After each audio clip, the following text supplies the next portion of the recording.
नमस्कार. जय जिजाऊ जय शिवराय. स्वराज्य देशा या पेजवर मी आज पहिल्यांदा लाईव्ह येतोय. जी मंडळी लाईव्ह येत असेल त्यांनी मेसेज करा. माझा आवाज तुमच्यापर्यंत पोहोचतोय का हे सुद्धा मला सांगा.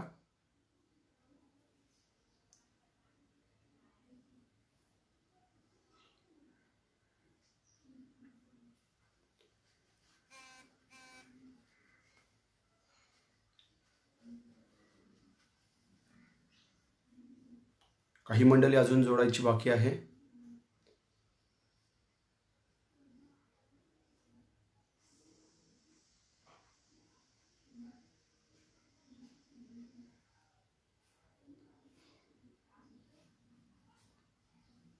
काही मंडळी जोडण्यापूर्वी आपण थोडं थांबूयात. लाईव्हसाठी काही मंडळी अजून जोडायची बाकी आहेत.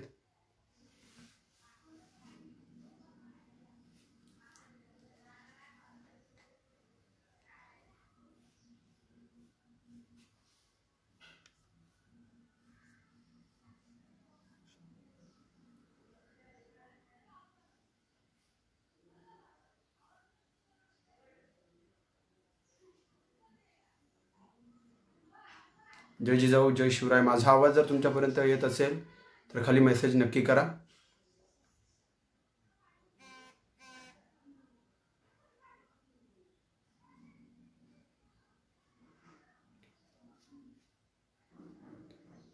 अनिल कुंभार सर जय शिवराय. माझा आवाज तुमच्यापर्यंत पोहोचतोय सर?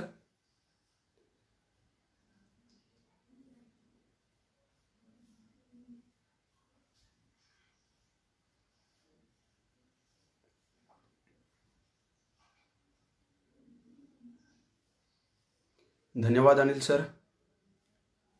अजून बरीचशी मंडळी ॲड व्हायची बाकी होती. आपण लिंक सर्व ठिकाणी शेअर केलेली आहे.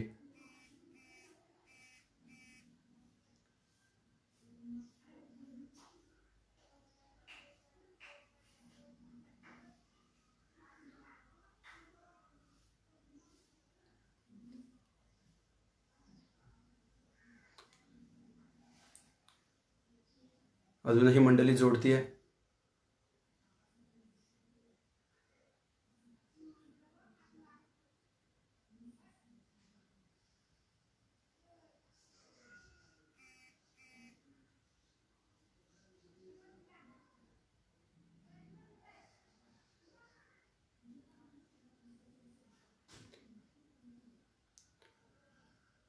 जय सर धन्यवाद. जय जिजाऊ जय शिवराय. स्वराज्य देशा या पेजवर नक्की सर्वांचं या ठिकाणी स्वागत असेल.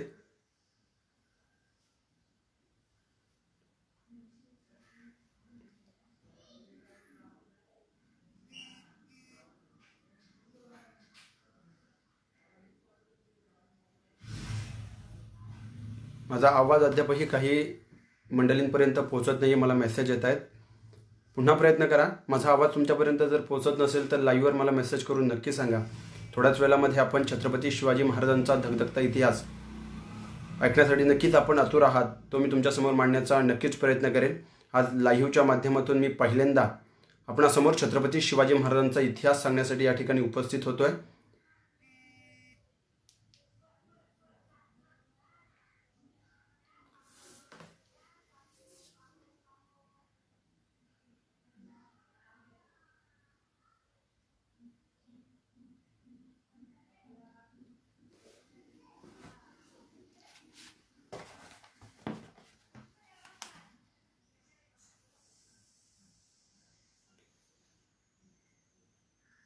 धन्यवाद. स्वराज्य देशा या पेजवर मला छत्रपती शिवाजी महाराजांचा इतिहास सांगण्यासाठी आमंत्रित केलं गेलं त्याबद्दल स्वराज्य देशा या पेजचं नक्कीच खऱ्या अर्थाने मी आभारी असेल आणि ऋणी असेल. आपण माझ्यावर जो विश्वास दाखवलात त्याबद्दल खऱ्या अर्थाने मी आपला आभारी असेल. छत्रपती शिवाजी महाराजांचा इतिहास सांगण्यासाठी आज मी तुमच्यासमोर या व्हिडिओच्या माध्यमातून जोडलो गेलेलो आहे.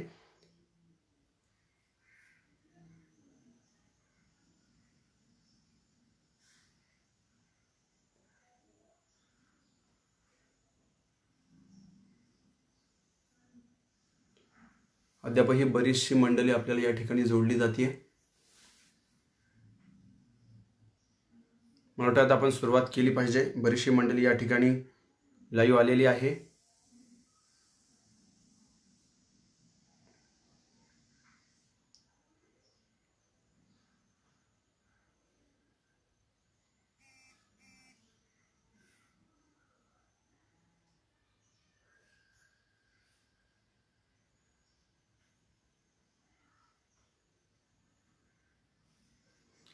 बऱ्याच ठिकाणी पोस्ट या ठिकाणी शेअर करून झालेली आहे.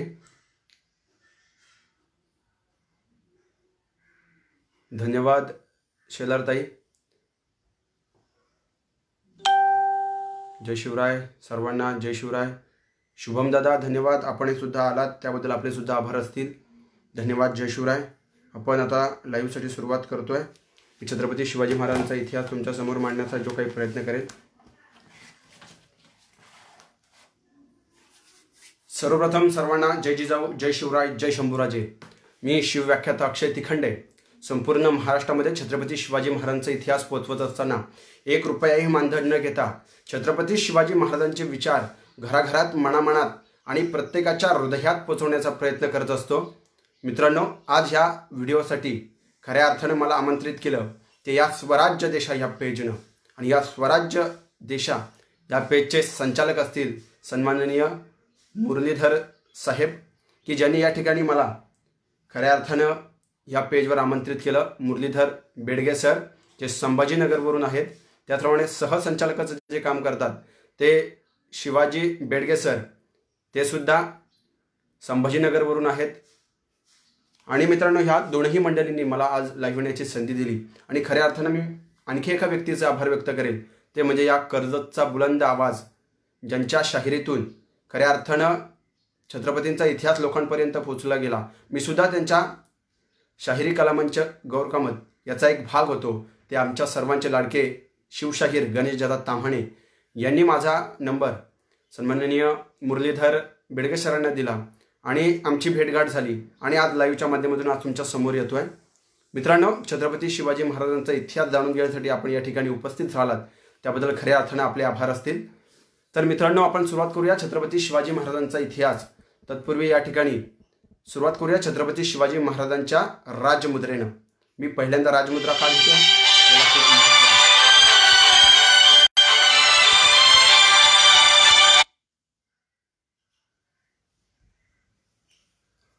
प्रतिपंद्यच्च लेखेव वर्धिष्णुर विश्ववंदिता साहसुनौ शिवशैषा मुद्रा भद्राय राजते. ही झाली छत्रपती शिवाजी महाराजांची राजमुद्रा. अर्थ काय होतो तर, हे शहाजीच्या मुला शिवाजी, तुला एवढं मोठं राज्य निर्माण करायचं आहे की तू ते हे निर्माण केलेलं राज्य गोरगरीब रयतेच्या कल्याणासाठी असेल, परंतु तुझं हे राज्य साऱ्या विश्वाला वंदनीय असलं पाहिजे. हा त्या राजमुद्रेचा अर्थ होतो. म्हणजे खऱ्या अर्थानं जर बघायला गेलं तर छत्रपती शिवाजी महाराजांचा जन्म केव्हा झाला जर आपण कोणाला विचारलं तर सहज सांगितलं जातं 19 फेब्रुवारी 1630. परंतु आजही आपण विचारलं छत्रपती शिवाजी महाराजांचा मृत्यू केव्हा झाला तर बऱ्याच जणांना उत्तर देता येत नाही. याचं कारण काय? कारण आपण छत्रपती शिवाजी महाराजांची जयंती ही प्रत्येकाने लक्षात ठेवली आहे, परंतु छत्रपती शिवाजी महाराजांचं कर्तृत्व मात्र आपण खऱ्या अर्थानं विसरत चाललो. मित्रांनो, काय कर्तृत्व या राजाचं? आज 350 पावणे 400 वर्ष झाली तरी या राजाचं कर्तृत्व गाण्यासाठी माझ्यासारख्या एका सर्वसामान्य व्यक्तीला आज या लाईव्हच्या माध्यमातून आमंत्रित केलं जात आहे. मित्रांनो, आजही छत्रपती शिवाजी महाराज की म्हटल्यावर अपसूक तोंडातून जय येतं. ही ताकद आहे छत्रपती शिवाजी महाराजांची. कारण इथं जन्मलेल्या मुलाला छत्रपती शिवाजी महाराज कोण आहेत हे सांगावं लागत नाही. जणू इथली माती या मुलाच्या माथ्यावरती छत्रपती शिवाजी हे नाव कोरून जन्माला घालते. इतकी ताकद आहे मित्रांनो छत्रपती. आणि याच नावाने आपण खऱ्या अर्थानं या ठिकाणी एकवटलं गेलोत. शिवशाहीर गणेशदादा ताम्हाणे हे सुद्धा या ठिकाणी खऱ्या अर्थानं उपस्थित झालेत. दादा धन्यवाद. तुमच्या मुले आज या ठिकाणी लाईव्हला मला संधी मिळाली. आपली साथ नेहमीच मला असते. धन्यवाद दादा. तर मित्रांनो, छत्रपती शिवाजी महाराजांचा जन्म झालाय 19 फेब्रुवारी 1630 रोजी शिवनेरी या किल्ल्यावर. परंतु मित्रांनो, या आधीचा जर आपण इतिहासाचा जर विचार केला तर काय इतिहास होता या महाराष्ट्राचा? या महाराष्ट्राला ना इतिहास, ना भूगोल, ना अस्मिता अशी महाराष्ट्राची परिस्थिती झाली होती. छत्रपती शिवाजी महाराजांच्या जन्माच्या आधी ह्या स्वराज्य स्थापनेच्या आधी ह्या रयतेवर खऱ्या अर्थाने गोरगरिबांवर अन्याय होत होता. मासाहेब जिजाऊंनी एक निश्चय बाळगला होता की हा अन्याय खऱ्या अर्थानं मी दूर करेन आणि या रयतेला एक राजा देईल की जो राजा या रयतेचं कल्याण करेल. खऱ्या अर्थानं मासाहेब जिजाऊंनी छत्रपती शिवाजी महाराज कसे घडवले हे खऱ्या अर्थानं महत्त्वाचं आहे मित्रांनो. कारण ज्या वेळेला एक आई आपल्या मुलाचं संगोपन करत असते, ते संगोपन करत असताना त्यांच्या समोर आपला मुलगा पुढे जाऊन कोण होणार आहे, त्याच्या प्रगतीचा ट्रॅक काय असला पाहिजे हे ओळखणं खूप गरजेचं असतं. मासाहेब जिजाऊंनी आणि शहाजीराजांनी सगळ्यात पहिल्यांदा हे केलं. छत्रपती शिवाजी महाराज यांचा जन्म 19 फेब्रुवारी 1630 रोजी झाला. शिवनेरी किल्ल्यावरती अवघे वयाचे 2 वर्ष छत्रपती शिवाजी महाराज हे त्या शिवनेरी किल्ल्यावर आहेत. त्याच्यानंतर काय, छत्रपती शिवाजी महाराजांचं वय अवघं 2 वर्ष. तिथून छत्रपती शिवाजी महाराजांचा प्रवास सुरू होतो. छत्रपती शिवाजी महाराज जवळजवळ 350 किलोमीटर आपल्या मामाच्या गावी जातात, सिंदखेड राजाला. छत्रपती शिवाजी महाराजांचं वय किती आहे? फक्त 2 वर्ष. 2 वर्षाचा हा लहान बालक छत्रपती शिवराय, बालछत्रपती शिवराय हे तब्बल 350 किलोमीटरचा प्रवास करतात आणि ते आपल्या मामाच्या गावी जातात, सिंदखेड राजाला. तिथे छत्रपती शिवाजी महाराज फक्त 3 वर्ष राहतात. तिथून छत्रपती शिवाजी महाराज हे पुन्हा एकदा पुण्यामध्ये येतात. पुण्यामध्ये छत्रपती शिवाजी महाराज आल्यानंतर फक्त 1 वर्ष राहतात. वय किती आहे छत्रपती शिवाजी महाराजांचं? फक्त 6 वर्ष.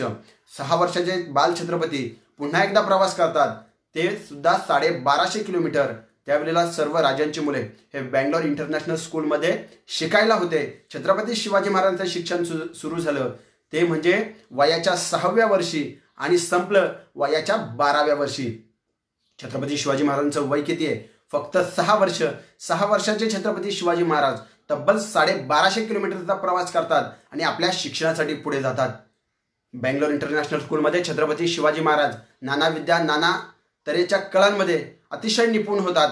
घोडा चालवणं, तलवारबाजी करणं, दांडपट्टा फिरवणं अशा विविध कलांमध्ये, त्यात नंतर वेदांमध्ये छत्रपती शिवाजी महाराज निपुण होतात. वयाच्या 12व्या वर्षी छत्रपती शिवाजी महाराज असंख्य असं ज्ञान घेऊन पुन्हा एकदा पुण्यामध्ये दाखल होतात. तेव्हा छत्रपती शिवाजी महाराजांचं वय असतं अवघं 12 वर्ष. 12 वर्षाचे छत्रपती शिवाजी महाराज ज्यावेळेला पुण्यात येतात त्यावेळेला त्यांच्या आईवडिलांनी त्यांना फक्त 2 गोष्टी दिल्या होत्या. एक परमप्रतापी भगवा ध्वज हा त्यांना दिला होता त्यांच्या आईवडिलांनी, आणि दुसरं म्हणजे मिशन स्टेटमेंट. काय होतं मिशन स्टेटमेंट? त्यांच्या आईवडिलांनी असं त्यांना काय दिलं की ज्याने ते प्रेरित झाले, तर त्यांच्या हातामध्ये दिली ती म्हणजे राजमुद्रा. आजही आपण बघतो छत्रपती शिवाजी महाराजांची राजमुद्रा. मी सुरुवातीलाच सांगितलं त्या राजमुद्रेचा अर्थ काय होतो. त्यांच्या आईवडिलांनी त्यांना 2 गोष्टी दिल्या. एक म्हणजे परमप्रतापी भगवा ध्वज आणि दुसरं म्हणजे राजमुद्रा. त्या राजमुद्रेचा अर्थ काय होतो? ती राजमुद्रा काय? ती राजमुद्रा काय सांगते? ती राजमुद्रा सांगते, सगळ्यात महत्वाचं ती राजमुद्रा जी छत्रपती शिवाजी महाराजांकडे दिली गेली त्याचा अर्थ छत्रपती शिवाजी महाराजांना कळावा अशी ती राजमुद्रा बनवली गेली. ती राजमुद्रा काय? प्रतिपंदच्च लेखेव वर्धिष्णुर विश्ववंदिता साहसुनौ शिवशैषा मुद्रा भद्राय राजते. मी पुन्हा एकदा सांगतो, हे शहाजीच्या मुला शिवाजी, तुला एवढं मोठं राज्य निर्माण करायचं आहे की हे राज्य संपूर्ण विश्वाला वंदनीय असलं पाहिजे. आणि तू हे निर्माण केलेलं राज्य मात्र गोरगरीब रयतेच्या कल्याणासाठी असलं पाहिजे. तेव्हा आई वडील असे म्हटलं का, तू निर्माण केलेलं राज्य हे पुण्याला वंदनीय असलं पाहिजे, तू निर्माण केलेलं राज्य हे रायगड जिल्ह्यापुरतं वंदनीय असलं पाहिजे, तू निर्माण केलेलं राज्य हे महाराष्ट्राला वंदनीय असलं पाहिजे. त्यांचे आई वडील असे नाही म्हटले. बघा आई वडिलांचं ध्येय काय, आई वडिलांचे आपल्या मुलाच्या प्रती काय काय अपेक्षा आहेत मासाहेब जिजाऊंच्या आणि शहाजीराजांच्या. काय सांगतायत ते? हे शहाजीच्या मुला शिवाजी, तुला एवढं मोठं राज्य निर्माण करायचं आहे की तू हे निर्माण केलेलं राज्य साऱ्या विश्वाला वंदनीय असलं पाहिजे. आता विश्व म्हणजे काय? आपलं हे भारत अजिबात नाही. आता मी या ठिकाणून बोलतोय हे कर्जतमधून. हे कर्जत रायगड जिल्ह्यामध्ये मोडलं जातं. रायगड जिल्हा हा महाराष्ट्रामध्ये मोडला जातो. महाराष्ट्र हे भारतामध्ये मोडला जातो. भारत हा 7 खंडांपैकी एक आशिया खंड, या आशिया खंडांमध्ये मोडला जातो. असे 7 खंड मिळून एक पृथ्वी तयार होते. अशा अनेक पृथ्व्या मिळून एक गॅलेक्सी तयार होते. अशा अनेक गॅलेक्सी मिळून एक विश्व तयार होतं. आणि माझा मुलगा हा विश्वाला वंदनीय असला पाहिजे असं आईवडिलांचं म्हणणं आहे. किती मोठं ध्येय आहे आईवडिलांचं की माझ्या मुलाने काय झालं पाहिजे. ह्या 2 गोष्टी खऱ्या अर्थाने या खऱ्या अर्थानं आपल्याला दोन गोष्टी या राजमाता जिजाऊंनी छत्रपती शिवाजी महाराजांना दिल्या आणि त्यानुसार छत्रपती शिवाजी महाराजांनी आपला स्वराज्य स्थापनेसाठीचा संकल्प हा पुढे चालवला. मित्रांनो, मासाहेब जिजाऊ आणखी त्यामध्ये काय म्हणतात की तू हे निर्माण केलेलं राज्य हे शिवराज्य नसावं, तू हे निर्माण केलेलं राज्य गोरगरीब रयतेच्या कल्याणासाठीचं असलं पाहिजे. खुमक ठेवली ना त्यामध्ये राजमाता जिजाऊंनी. आता जर आपण लहान मुलाला विचारलं की बाबा रे तुला भविष्यामध्ये काय व्हायचं आहे, तर त्यांच्याकडे उत्तर नसतं. कोणत्याही विद्यार्थ्याला विचारा की तुला आयुष्यामध्ये काय व्हायचं आहे, तुला काय बनायचं आहे, तर त्यांच्याकडे उत्तर नसतं. एकदा मी एका कार्यक्रमाला गेलो होतो, एका कॉलेजमध्ये मला व्याख्यानासाठी बोलवलं गेलं होतं. त्यावेळेला मी चर्चा करत असताना व्याख्यान झाल्यानंतर मी एका विद्यार्थ्याला विचारलं की तुला पुढे भविष्यामध्ये काय व्हायचं आहे, तू कितवीला आहेस आता. मी प्रथम त्याला प्रश्न विचारला, तू कितवीला आहेस. तो म्हणतो सर मी आता 10वीला आहे. म्हटलं ओके, मग पुढे जाऊन काय करणार आहेस. सर मी 11वीला जाणार आहे. म्हटलं ओके, पुढे. सर मी नंतर 12वीला जाणार आहे. बरं, पुढे. सर मी 13वीला जाणार आहे. हा पण पुढे काय. सर मी 15वीला जाणार आहे. पुढे. पुढचं बघू सर, पुढे अजून खूप वेळ आहे त्याला. म्हणजे आजही एखाद्याला आपण विचारलं की तुला आयुष्यात काय बनायचं आहे, ते त्यांच्याकडे उत्तर नसतं. इव्हन त्यांच्या पालकांना जरी विचारलं आपण की तुमचा मुलगा भविष्यामध्ये कोण बनला पाहिजे, त्याचा भविष्य काय असावं, तर पालकांना सुद्धा उत्तर देता येत नाही. खऱ्या अर्थानं आपल्या मुलाच्या प्रगतीचा ट्रॅक हा वयाच्या 12व्या वर्षापर्यंत ओळखावा आणि ते समजतं. एखादा लहान मुलगा असेल, लहान मुलांच्यात खेळत असताना, चोर पोलीस खेळत असताना तो आग्रह धरत असेल की पोलीस मीच होणार, समजून जा त्याला पोलिसामध्ये इंटरेस्ट आहे, त्याला त्याच साईडला शिफ्ट करा किंवा त्या प्रक्रियेमध्ये त्याला टाका की जेणेकरून तो पोलीस बनला जाईल. एखादा मुलगा कोणती गोष्ट भेटली की वाजवतच बसत असेल, गाणंच म्हणत असेल, तर समजून जा त्याला संगीत क्षेत्रामध्ये आवड आहे, त्याला एखादा वादनामध्ये आवड आहे, त्याला त्या क्षेत्रात टाका. लक्षात आलं का. एखादा मुलगा खेळत असताना माझं ते माझं, तुझं पण माझंच म्हणत असेल, तर समजून जा त्याला याला राजकारणामध्ये इंटरेस्ट आहे, याला जिल्हा परिषद पंचायत समिती काहीतरी देऊन टाका. लक्षात आलं का मी काय म्हणतोय. तर मुलगा हा लहानपणी आपले गुण दाखवत असतो की त्याला काय बनायचं आहे. म्हणजे आईवडील काय करतात, आपल्या आशा आकांक्षा त्या मुलाच्या माथ्यावर टाकतात. बाबा रे मला डॉक्टर होता आलं नाही, तू डॉक्टर हो. अरे कसा होईल. पेशंट होईल तो पेशंट, डॉक्टर नाही होणार, पेशंट होईल. लक्षात आलं का. बाबा रे मला इंजिनियर नाही होता आलं, तू इंजिनियर हो. अरे पण त्याच्या आवडीनिवडी बघा ना, तो इंजिनियर कसा होईल, तो बिगारी पण होणार नाही. आपल्या आशा आकांक्षा त्याच्यावर टाकण्यापेक्षा त्याला काय वाटतं हे सगळ्यात महत्त्वाचं आहे. राजमाता जिजाऊंनी आणि शहाजीराजांनी छत्रपती शिवाजी महाराजांसमोर 3 ऑप्शन ठेवले होते. ते 3 ऑप्शन काय होते. खऱ्या अर्थानं जर बघायला गेलं तर शहाजीराजे हे नोकरीसाठी होते, म्हणजे त्यांना आदिलशहाची नोकरीसुद्धा करता आली असती छत्रपती शिवाजी राजांना, कारण 1000 गावाची वतनदारी त्यांच्याकडे आहे. म्हणजे किती मोठं साम्राज्य आहे त्यांचं सुद्धा. हे करण्याची काय गरज होती. त्यांच्यासमोर 3 ऑप्शन होते. एक म्हणजे नोकरी, दुसरं म्हणजे ती जी वतनदारी होती ती चालवायची, आणि तिसरं म्हणजे स्वतःचं अस्तित्व निर्माण करायचं. छत्रपती शिवाजी महाराजांनी तिसरं ऑप्शन घेतलं की त्यांना स्वतःचं अस्तित्व निर्माण करायचं होतं, त्यांना स्वराज्य उभं करायचं होतं. आणि छत्रपती शिवाजी महाराज वयाच्या 12व्या वर्षी पुण्यामध्ये आले. आईवडिलांनी त्यांना 2 गोष्टी दिल्या. एक म्हणजे परमप्रतापी भगवा ध्वज आणि दुसरी म्हणजे मिशन स्टेटमेंट, ती म्हणजे राजमुद्रा. आणि याच्या व्यतिरिक्त त्यांच्या आईवडिलांनी काय दिलं, ती म्हणजे फक्त त्यांना दिलेली पॉकेट मनी. ह्या पॉकेट मनीच्या आधारे छत्रपती शिवाजी महाराजांनी आपलं स्वराज्य निर्माण केलं. आणि त्यांच्या हाताखाली 8 मंत्री आणि 600 कर्मचारी एवढी संपत्ती त्यांच्या आईवडिलांनी त्यांना फक्त दिली. बाबा रे आता तुला लढावं लागेल असं राजमाता जिजाऊंनी छत्रपतींना सांगितलं. 8 मंत्री. काही जण मला विचारतात की सर शिवरायांचे 8 मंत्री हे राज्याभिषेकानंतर होते. अष्टप्रधान मंडळ ही संकल्पना ही राज्याभिषेकानंतर होती, ती आधी कशी. आपण गफलत करतोय मित्रांनो. छत्रपती शिवाजी महाराज 12 वर्षाचे असताना त्यांना त्यांच्या आईवडिलांनी 8 मंत्री आणि 600 कर्मचारी अशी संपत्ती दिली होती. त्यामुळं हे अष्टप्रधान मंडळ हे छत्रपती शिवाजी महाराजांच्या सुरुवातीपासूनच जे संपूर्ण स्वराज्याचा कारभार चालवणार हे अष्टप्रधान मंडळ आहे. सेनापती असेल तर हे अष्टप्रधान मंडळ कोणतं आहे, तर त्याच्या सर्वात सुरुवातीला पहिला पेशवा, दुसरा अमात्य, तिसरा सेनापती, चौथा पंडितराव, 5वा त्याच्यानंतर न्यायाधीश, सातवा, सहावा, त्याच्यानंतर एक मंत्री, असे हे सगळे अष्टप्रधान मंडळ आहेत. त्याच्यामध्ये सुमन, डबीर हे सारखे अष्टप्रधान मंडळ आहेत. ह्या अष्टप्रधानामधून छत्रपती शिवाजी महाराजांनी राज्यकारभार सुरू केला आणि तो यशस्वीरित्या केला. आता जर आपण बघायला गेलं छत्रपती शिवाजी महाराजांचं आयुष्य, तर छत्रपती शिवाजी महाराजांचं आयुष्य अवघं 50 वर्षाचं, 18,342 दिवसांचं आयुष्य. या 18,342 दिवसांच्या आयुष्यामध्ये छत्रपती शिवाजी महाराजांनी असं काय कार्य केलं की आजही आपण त्यांच्यासमोर खऱ्या अर्थानं नतमस्तक होतो. मित्रांनो, छत्रपती शिवाजी महाराजांचा उल्लेख आपण मॅनेजमेंट गुरु म्हणून नक्की केला पाहिजे. कारण छत्रपती शिवाजी महाराजांनी हे स्वराज्य निर्माण करत असताना सगळ्यात महत्त्वाचं जर काय केलं असेल ते मॅनेजमेंट केलं. म्हणजे एका कार्यक्रमामध्ये एकाने मला विचारलं की सर, छत्रपती शिवाजी महाराज म्हणजे उठसूट मारामाऱ्या, ती तलवार, लढाया, घोडा आणि ते सकाळी 100 मुसलमान मार, दुपारच्याला 200 मुसलमान मार, रात्री जेवणापर्यंत 400-500 मुसलमान मार, म्हणजे महाराज असे होते का? असे आहेत का छत्रपती शिवाजी महाराज? तर अजिबात नाही. महाराज कोण आहेत? किंग आहेत. राजाचं महत्त्व काय की फक्त त्याने मॅनेजमेंट करायचं, नियोजन सगळं मॅनेजमेंट हे राजाने केलं पाहिजे आणि ते अंमलात, मग हे अष्टप्रधान मंडळ असेल आणि त्याच्या हाताखाली काम करणारी सर्व मंडळी असतील, यांनी ते काम केलं पाहिजे. छत्रपती शिवाजी महाराजांचं काम काय होतं की त्यांनी मॅनेजमेंट केलं. खऱ्या अर्थाने त्यांनी मॅनेजमेंट केलं आणि ह्या मॅनेजमेंटच्या आधारे छत्रपती शिवाजी महाराजांनी स्वराज्य उभारलं. मी सांगत होतो तुम्हाला छत्रपती शिवाजी महाराजांचं मॅनेजमेंट. असं काय मॅनेजमेंट होतं?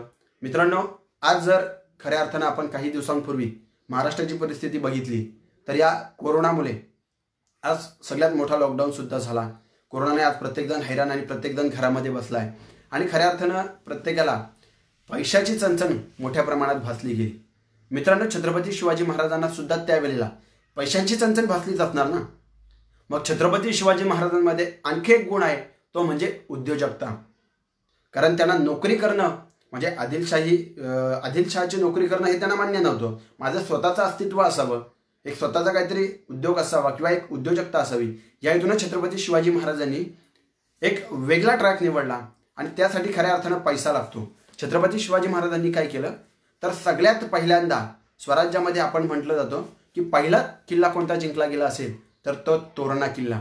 पण लक्षात ठेवा, तोरणा किल्ला हा जिंकला नव्हता, तर तोरणा किल्ला हा चर्चेने, समजदारीने छत्रपती शिवाजी महाराजांनी आपलासा करून घेतला होता. तोरणा किल्ला जिंकण्यासाठी छत्रपती शिवाजी महाराजांना युद्ध करण्याची गरज नव्हती. शिवाजी महाराजांनी काय केलं, त्या तोरणा किल्ल्याचा जो सरदार होता त्याला जाऊन भेटले, त्याला सांगितलं की हा किल्ला आमच्या ताब्यात द्या, आम्हाला चालवायला द्या, तुम्हाला यातून जे काही रेव्हेन्यू मिळतोय त्याच्या दुप्पट मी देतो. तो पण खुश ना, त्याला जे काय ठराविक रेव्हेन्यू कर भेटत होता त्याच्या दुप्पट आम्ही देतो. असे करून करून छत्रपती शिवाजी महाराजांनी पहिला तोरणा किल्ला घेतला, त्याच्यानंतर दुसरा किल्ला घेतला, तिसरा किल्ला घेतला आणि चौथा किल्ला सुद्धा छत्रपती शिवाजी महाराजांनी वैचारिक दृष्टीने घेतला.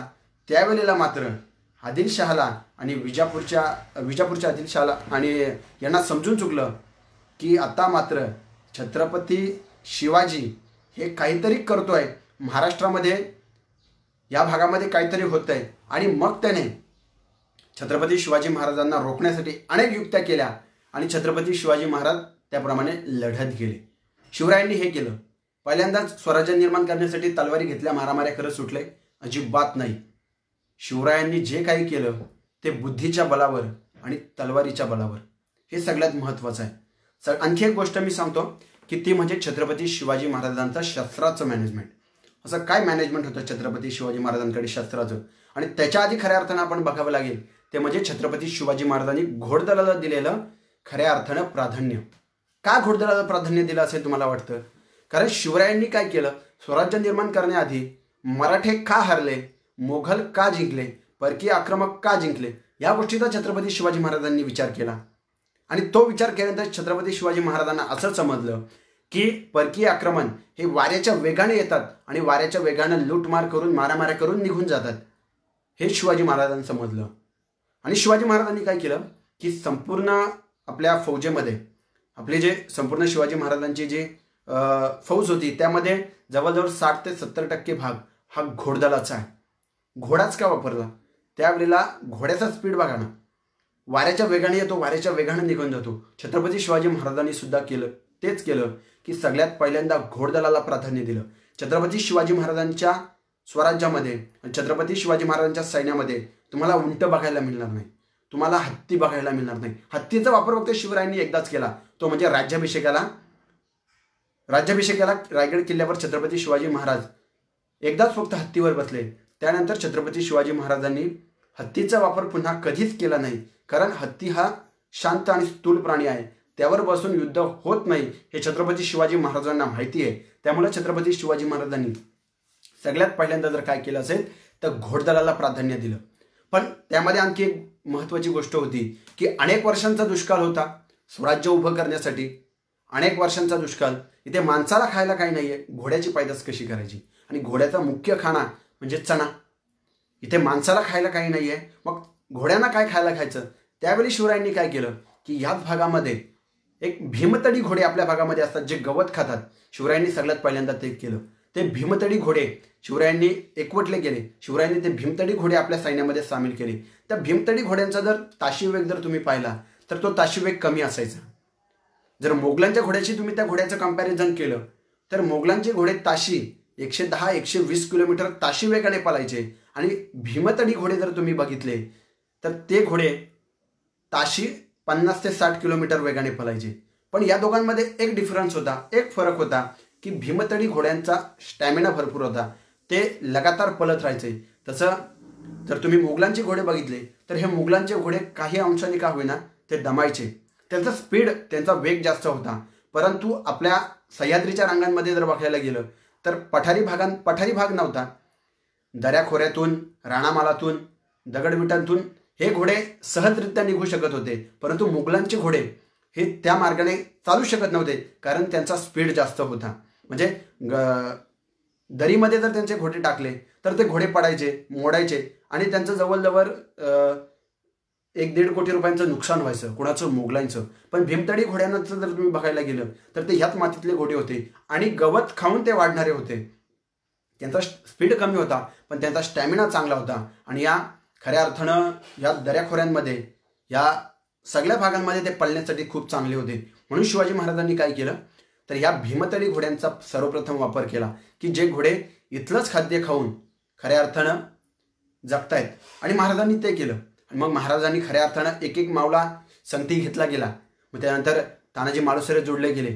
तानाजी मालुसरे कसे जोडले गेले, ज्यावेळेला छत्रपती शिवराय हे पुण्यामध्ये होते, आणि पुण्यामध्ये खऱ्या अर्थानं त्या मुरार जगदेव पंडितानं त्या पुण्याच्या धर्तीवरती एक गाढवाचा नांगर फिरवला आणि त्यावर एक पहार रोवली, आणि त्या पहाराला एक चप्पल लावली, आणि त्यानं सांगितलं ह्या मातीमध्ये जो कोणी शेती करेल त्याचा निर्वंश होईल.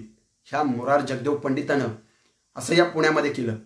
आणि तिथून ही रयते सगळी घाबरली आणि दऱ्याखोऱ्यांमध्ये, राणामालांमध्ये निघून गेली. माँसाहेब जिजाऊंनी सगळ्यात पहिल्यांदा ज्यावेळेला पुण्यात आल्या त्यावेळेला माँसाहेब जिजाऊंनी काय केलं तर या सर्व रयतेला एक आश्वासन दिलं की तुम्ही या, इतर राहा. पण त्या रयतेने विचारलं, माँसाहेब कुणाच्या जीवावर राहायचं आम्ही, कुणाच्या जीवावर, उद्या आमचा निर्वंश झाला तर. त्यावेळेला माँसाहेब जिजाऊ म्हणाल्या, तुम्ही राहायचं तुमच्या शिवबा राजेंच्या भरोशावर, आणि मी राहील इथे, मी इथे शेती करीन, जरी माझा इथे निर्वंश झाला तरी चालेल.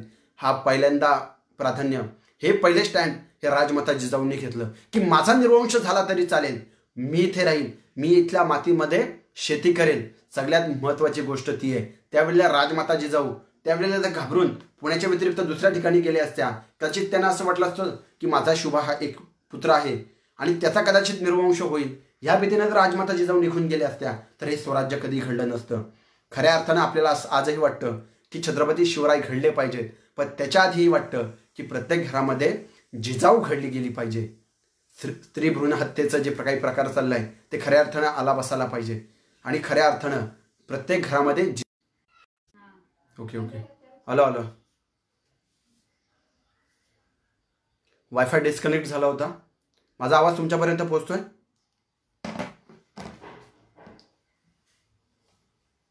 माझा आवाज तुमच्यापर्यंत पोहोचत असेल तर खाली कमेंट करा. तर मित्रांनो, राजमाता जिजाऊंनी सगळ्यात पहिल्यांदा ते केलं की तिथल्या रयतेला एक आश्वासन दिलं. तिथल्या रयतेला खऱ्या अर्थानं असं पटवून दिलं की तुम्ही या, इथे राहा, तुम्हाला शेती करण्यासाठी बियाणं दिलं जाईल, तुम्हाला शेती करण्यासाठी अवजारं दिली जातील, तेव्हा ही जनता खऱ्या अर्थाने एकवटली. कारण जिजाऊंना आणि छत्रपती शिवाजी महाराजांना एक माहिती होतं की ज्या वेळेला यांच्या पोटाचा प्रश्न सुटला जाईल त्यावेळेला ही लोक आपल्याला खऱ्या अर्थानं जोडली गेली जातील. तर मित्रांनो, छत्रपती शिवाजी महाराजांचा हत्याराचं मॅनेजमेंट खऱ्या अर्थानं मी तुम्हाला सांगत होतो. तर मित्रांनो, छत्रपती शिवाजी महाराजांनी हे घोडदळाला प्राधान्य दिलं आणि शिवरायांच्या लक्षात एक गोष्ट आली की मराठे का हरतायत, मराठ्यांची हरण्याची परंपरा का सुरू होते. त्यावेळेला शिवरायांच्या लक्षात आणखी एक गोष्ट आली. तर आपण जर आपल्या पहिल्या तलवारी जर बघितल्या, मराठ्यांच्या पहिल्या तलवारी बघितल्या, त्या अशा उभीच्या तलवारी होत्या आणि त्या अशा वक्र तलवारी होत्या, अशा वाकड्या तलवारी. आणि त्या तलवारीची लांबी किती होती, तर त्या तलवारी होत्या 3.5 फुटाच्या, 3-3.5 फुटाच्या मराठ्यांच्या तलवारी. आणि मराठे ज्या मोगलांसोबत लढायचे त्या मोगलांची तलवारीचा जर आपण विचार केला तर त्या तलवारी असायच्या 4.25 फुटाच्या, म्हणजे 3-3.5 फुटाची मराठ्याची तलवार आणि 3.5-4 फुटाची तलवार ती त्या पठाणाची असायची. पण याच्यामध्ये जर मराठ्यांची उंची जर तुम्ही बघितली तर मराठ्यांची ॲव्हरेज उंची ही 5-5.5 फुटाची, मराठ्यांची ॲव्हरेज उंची 5.5 ते 6 फुटाची. आणि मराठे ज्या पठाणांसोबत लढायचे त्यांची उंची 5.5-6 ते 6.5 फुटाची. म्हणजे जो उंचीनं मोठा आहे त्याचा हात लांबीनं सुद्धा तितक्याच मोठा असणार. म्हणजे याच्या हातातली तलवार त्याच्या हातातली तलवार, दोन्ही तलवारी ज्या वेळेला आमने सामने लढायच्या त्यावेळेला एक अर्धा फुटाचा ॲडव्हान्टेज त्या पठाणाला भेटायचा. आणि मराठा आणि पठाण ज्या वेळेला आमने सामने यायचा तर पहिला वार त्या पठाणाचा त्या मराठ्यावर व्हायचा, त्या मराठ्याची छाती आरके पार व्हायची आणि मराठा लढण्याआधीच ठार व्हायचा. मग महाराजांनी काय केलं, ज्या आपल्या सगळ्या अशा वाकड्या तलवारी होत्या ना त्या वाकड्या तलवारी सरळ केल्या आणि मोगलांनाही सरळ केलं. महाराजांनी काय केलं, ज्या आपल्या 3-3.5 फुटाच्या तलवारी होत्या त्या सरळ लांब केल्या. आता मराठ्यांची तलवार किती आहे, 4.5 फुटाची. याला पुरावा काय, महाराजांची इतिहासाची काही पुस्तकं उपलब्ध आहेत, महाराजांचे इतिहासाचे काही महाराजांची चित्र उपलब्ध आहेत. महाराज असे उभे आहेत आणि महाराजांची तलवार महाराजांच्या छातीपर्यंत आहे. म्हणजे महाराजांची स्वतःची उंची 5.5 फूट, पण महाराजांची तलवार ही 4.5 फुटाची. आणखी या तलवारीमध्ये महाराजांनी काय बदल केला असेल तर महाराजांनी या तलवारीमध्ये आणखी एक बदल केला की ही तलवार ही दुधारी आहे, म्हणजे दोन्ही साईडला तिला धार आहे, ती एक लवचिक ब्लेड आहे. म्हणजे तुम्ही कोणाच्या पोटामध्ये जर खुपसली तर ती कुठूनही जागा काढून ती पोटाच्या आरके पार व्हायची. ह्या तलवारीमध्ये छत्रपती शिवाजी महाराजांनी बदल केला. ह्या तलवारीमध्ये शिवरायांनी आणखी एक बदल केला की ज्या आपल्या तलवारी असायच्या उघड्या मुठीच्या, महाराजांनी त्या तलवारीच्या मुठीला एक कापडाचं मऊ अस्तर गादी लावली, म्हणजे जेणेकरून आपल्या हाताला घाम वगैरे आला तर तो घाम ॲब्झॉर्ब करता येईल. आणि त्याला एक कव्हर बसवलं, म्हणजे तुमची मूठ, तुमचा हात हा सुरक्षित राहिला गेला पाहिजे. म्हणजे समोरून जर वार झाला तर तो वार तलवारीवरून निष्ठून तुमच्या हातावर येऊ नये आणि तुमच्या बोटाला कोणतीही इजा होऊ नये. यासाठी महाराजांनी त्या तलवारीवर एक मूठ लावली गेली आणि त्या मुठीच्या आतमध्ये एक कापडाचं गादीचं मऊ अस्तर लावलं, जेणेकरून घाम वगैरे आला तर तो घाम ते कापूस ॲब्झॉर्ब करेल. आणि कारण महाराजांना माहिती आहे जोपर्यंत मराठ्याच्या हातात तलवार आहे तोपर्यंत मराठा ठार होणार नाही, हे महाराजांना माहिती आहे. महाराजांनी आणखी एक गोष्ट केली, जर त्या तलवारीचं टोक जर लांब केलं तर त्याच्यावरचा हातावरचा फोर्स वाढतो. म्हणजे जसं त्याचं टोक लांब जाईल तसं त्याचा ग्रॅव्हिटेशनचा फोर्स वाढतो. म्हणजे एवढी जड तलवार घेऊन आपला मावळा लढू शकेल का, आपला सैनिक लढू शकेल का. म्हणून महाराजांनी काय केलं, त्या तलवारीचं एक तोल राखण्यासाठी त्याच्या पाठीमागे एक 6 इंचचा गज लावलाय. पाठीमागे तलवारीच्या मुठीच्या पाठीमागे एक 6 इंचचा गज लावला, जेणेकरून त्याचा बॅलन्स तुमच्या मुठीवर होईल. म्हणजे तुम्ही अर्धा तास चालवायची, 1 तास चालवायची तलवार 5 ते 6 तास आरामात फिरू शकता, कारण त्या तलवारीचा बॅलन्स तुमच्या मुठीवर झाला गेलाय. आणि ह्या गजाचा वापर काय केला तर जर तुम्ही एखाद्याच्यावर समोरून वार करताय आणि एखादा शत्रू तुमच्या पाठीमागून आलाय तर एवढा वेळ तुम्हाला मिळणार नाही ती तलवार पुन्हा पाठीमागे न्यायला. मग ती तलवार तशीच पुन्हा मागे न्यायची, जेणेकरून त्या गजाने पाठीमागच्याचं सुद्धा छाती आरके पार करण्यात येईल. हे शिवाजी महाराजांनी त्या तलवारीमध्ये बदल केला. आणि त्यानंतर आणखी एक त्या तलवारीमध्ये बदल केला.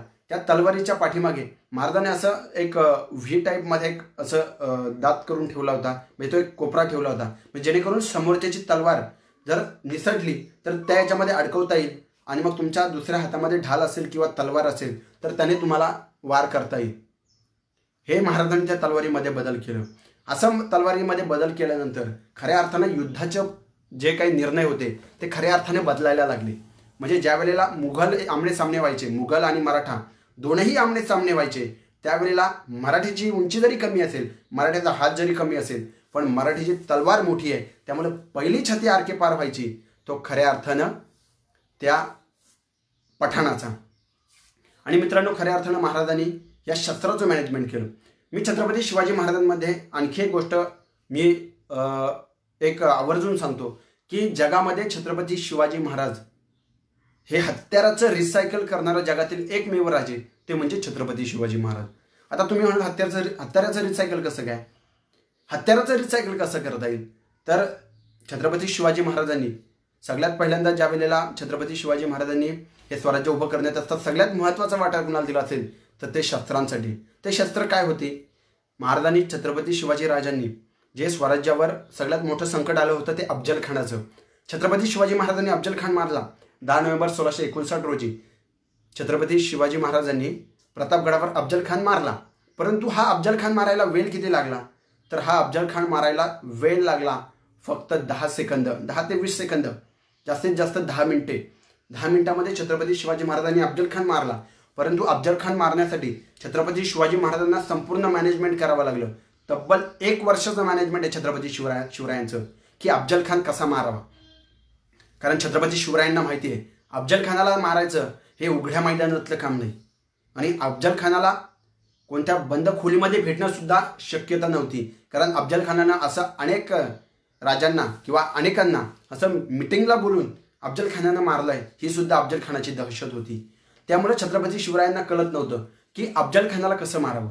त्यावेळेला छत्रपती शिवाजी राजांनी सगळ्यात पहिल्यांदा जर काय केलं असेल, ज्या वेळेला अफजल खान शिवरायांना मारण्यासाठी स्वराज्यावर चालून आला त्यावेळेला ज्या वेळेला तो निघाला त्यावेळेला शिवरायांनी आपल्या माणसांकडून आपल्या हस्तकांकडून त्याचा जो मानाचा हत्ती होता तो मानाचा हत्ती विष देऊन मारला. महाराजांनी असं का केलं, कारण महाराजांना माहिती आहे सगळ्यात आधी अफजल खानाला मनातून पराभूत केलं पाहिजे. जर अफजल खान मनातून पराभूत झाला तर तो रणात पराभूत करणं खूप सोपं जाईल. शिवरायांनी सगळ्यात पहिल्यांदा ते केलं. अफजल खान मनातून पराभूत केला, त्याच्यानंतर अफजल खान आपोआप रणात पराभूत झाला. शिवरायांनी काय केलं, आपल्या हस्तकांकडून त्या अफजल खानाचा हत्ती विष देऊन मारला. हत्ती मेला हे माहिती आहे, पण हत्ती कसा मेला हे माहिती नाही. आणि तत्कालीन काळामध्ये स्वारीला निघालेल्या एका सरदाराचा मानाचा हत्ती मरणं हे खूप मोठं अपशकुन होतं. आणि याची बातमी ही त्याच्या संपूर्ण सैन्यामध्ये अशी पसरली, अशी निगेटिव्हिटी पसरली की आता आपली या ठिकाणी पराभव हा 100% आहे, आपला पराभवच होणार, हत्ती मेला म्हणजे आपला पराभव होणार, असे जे काही त्याच्या सैन्यांमध्ये आणि स्वतः त्याच्या डोक्यामध्ये सुद्धा हेच गेलं की आपला हत्ती मेला म्हणजे आपला पराभव आहे. आणि तो विजापुरातून निघताना विजापुराच्या बाहेर तो येताना आपल्या सगळ्याच्या सगळ्या बायकांचे मुर्दे पाडतो, 60च्या 60 बायकांचे मुर्दे पाडतो. कारण त्याला सुद्धा माहिती आहे की जर पुन्हा आपण जिवंत आलोच नाहीत तर आपल्या पश्चात आपल्या बायकांचं काय होईल. यासाठी तो आपल्या 60च्या 60 बायकांचे मुर्दे पाडतो आणि मगच तो पुढे येतो. म्हणजे तो अफजल खान सुद्धा इतका घाबरला होता. आता अफजल खान स्वराज्यावर चालून आलाय. अफजल खान ज्यावेळेला स्वराज्यावर चालून आला त्यावेळेला त्याच्याकडे सैन्य होतं 35,000चं सैन्य. आणि संपूर्ण स्वराज्याचं सैन्य जर एकवटलं गेलं तर ते होत होतं अवघं 7,500. 7,500चं सैन्य. छत्रपती शिवरायांनी तानाजी मालुसरे यांना बोलावलं. तान्हा, अफजल खान चालून येतोय, 35,000 सैन्यानिशी येतोय, काय करावं, आपलं सैन्य बोलवा, आपलं सैन्य कामाला लावा. त्यावेळेला सगळं सैन्य एकवटलं गेलं आणि तानाजी मालुसरे सांगतायत, राजा सैन्य सगळं एकवटलंय, किती आहे, राजांनी विचारलं. त्यावेळेला तानाजी मालुसरे सांगतायत, राजा अवघं 7,500 राजा. शिवराय म्हणाले, अवघे 7,500, 35,000ची खडी फौज घेऊन आलाय, त्याच्यासमोर 7,500, अजून काय वाढतायत का बघा, आपले अजून वाढवा. त्यावेळेला तानाजी मालुसरे सांगतायत, आपले एवढेच, आपले अजिबात वाढणार नाही, आपले एवढेच. छत्रपती शिवराय सांगतात 35,000ची फौज घेऊन आलाय, आपले फक्त 7,500, कसं होणार. त्यावेळेला शिवराय असे नाही म्हणाले, त्याचे 35,000, आपले 7,500, बघू पुढच्या पंचवार्षिकेला करू कसं तरी 20,000 आणि मग येऊ त्याच्यासमोर. शिवराय त्यावेळेला तसं नाही म्हणाले.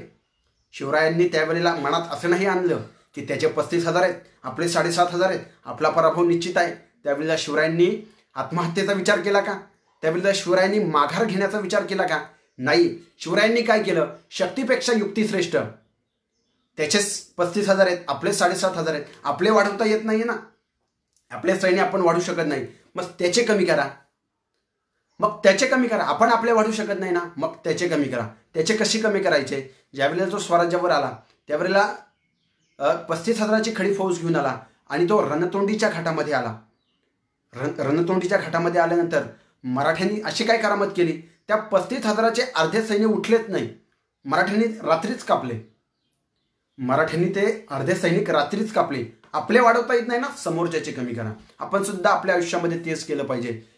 एखादा जर प्रसंग आपल्या आयुष्यामध्ये येतोय, एखादे जर संकट आपल्या आयुष्यामध्ये येतात, त्यावेळेला त्या संकटांना घाबरण्यापेक्षा त्या संकटांना सामोरं कसं गेलं पाहिजे हे जर कोणाकडून शिकायचं असेल तर छत्रपती शिवाजी महाराजांशिवाय दुसरं नाव नाही.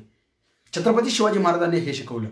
खऱ्या अर्थानं आपण कसं लढावं आणि संकटांना कसं सामोरं जावं हे शिवराय शिकवतात. तो अफजल खान ज्या वेळेला वाईच्या प्रांतामध्ये आला आणि खऱ्या अर्थानं तो त्या रणतोंडीच्या घाटामध्ये येऊन अडकला.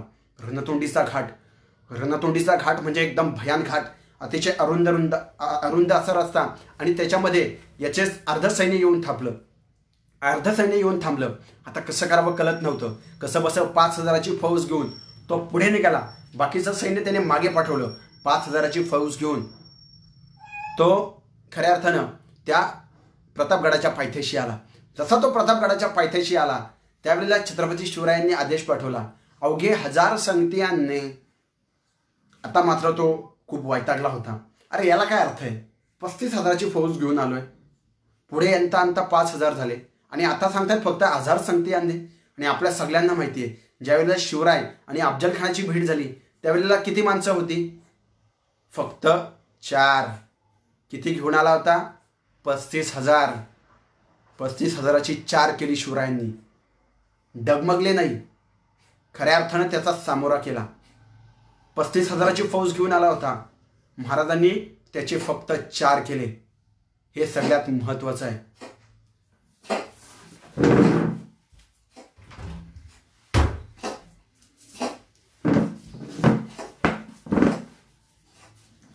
खऱ्या अर्थानं ज्या वेळेला छत्रपती शिवाजी महाराजांची आणि अफजल खानाची भेट झाली, या अफजल खानाच्या भेटीला शिवरायांनी खऱ्या अर्थानं एक सुंदर शामियान असं उभारला होता. कारण राजांना माहिती होतं अफजल खानाला भेटीला जाण्या दगाफटका होऊ शकतो आणि तो दगाफटका आपल्याला खऱ्या अर्थानं खूप महाग पडू शकतो. म्हणून महाराजांनी अंगामध्ये चिलखत घातली होती. जशी आपण चिलखत घालतोय तसा अफजल खान सुद्धा चिलखत घालून येऊ शकतो हे शिवरायांना माहिती होतं. आणि त्यामुळे महाराजांनी काय केलं? आपल्या हातामध्ये वाघनखं, या वाघनखांचा वापर फक्त एवढाच होता की जर आपण चिलखत घालतोय तर कदाचित अफजल खान सुद्धा चिलखत घालून येईल आणि या वाघनखांनी फक्त त्या चिलखतीवर थोडा वार करून एक जागा बनवली गेली पाहिजे आणि आपला जो छोटा बिछवा आहे तो त्याच्या पोटामध्ये खुपसला गेला पाहिजे. हा काम त्या खऱ्या अर्थानं त्या वाघनख्यांचा होता. परंतु तो खऱ्या अर्थानं चिलखत घालून आला नव्हता आणि वाघनखं आणि तो बिछवा यानेच तो मारला गेला. महाराजांनी टॉप 10 स्वतःची बॉडी अंगरक्षक घेतले होते. सगळ्यात पहिल्यांदा घेतला तो संभाजी कावजी. आता राहून प्रश्न पडतो, संभाजी कावजीलाच का घेतलं? हो, पण तोच का? खुद्द धिप्पाड आहे. खुद्द अफजल खान सुद्धा तसाच आहे. म्हणजे जसा अफजल खान तसा महाराजांनी घेतलाय संभाजी कामजी कोंढालकर. त्याच्यानंतर आणखी एक दुसरा व्यक्ती घेतला तो म्हणजे जिवा महाला. जिवा महाला का घेतला? कारण आपल्याला माहिती आहे अफजल खानाच्या भेटीच्या वेळी अफजल खानाचा टॉपचा अंगरक्षक तो म्हणजे सय्यद बंडा कोण माहिती आहे तुम्हाला? पट्टा चालवण्यात तरबेज तो पटाईत. आणि त्याला तोड देण्यासाठी खऱ्या अर्थानं हवा तो जिवा, म्हणून महाराजांनी दुसरा घेतला तो जिवा महाला. आणि शिवरायांचे बाकीचे सगळे साथीदार आणि महाराज गेले. जसे महाराजांनी वेळ निवडली दुपारी 12:35 बरोबर 12:35. आता 12:35 वेळ का? कारण त्यावेळेला सूर्य बरोबर माथ्यावर येतो. हो, पण माथ्यावरच का? कारण राजे वरून गडावरून खाली येत आहेत. खानाची छावणी खाली आहे म्हणजे खानाची प्रत्येक हालचाल ही राजांना स्पष्ट दिसावी. पण खानानं राजाकडे बघायचं म्हटलं तर सूर्याची किरण त्याच्या डोळ्यात घुसावी. म्हणून वेळ निवडली दुपारी 12:35. बरोबर 2 वाजता छत्रपती शिवाजी महाराज त्या शामियानाच्या समोर आले. शेजारच्या वकिलानं सांगितलं, राजे शिवाजी आस्ते कदम येत आहेत.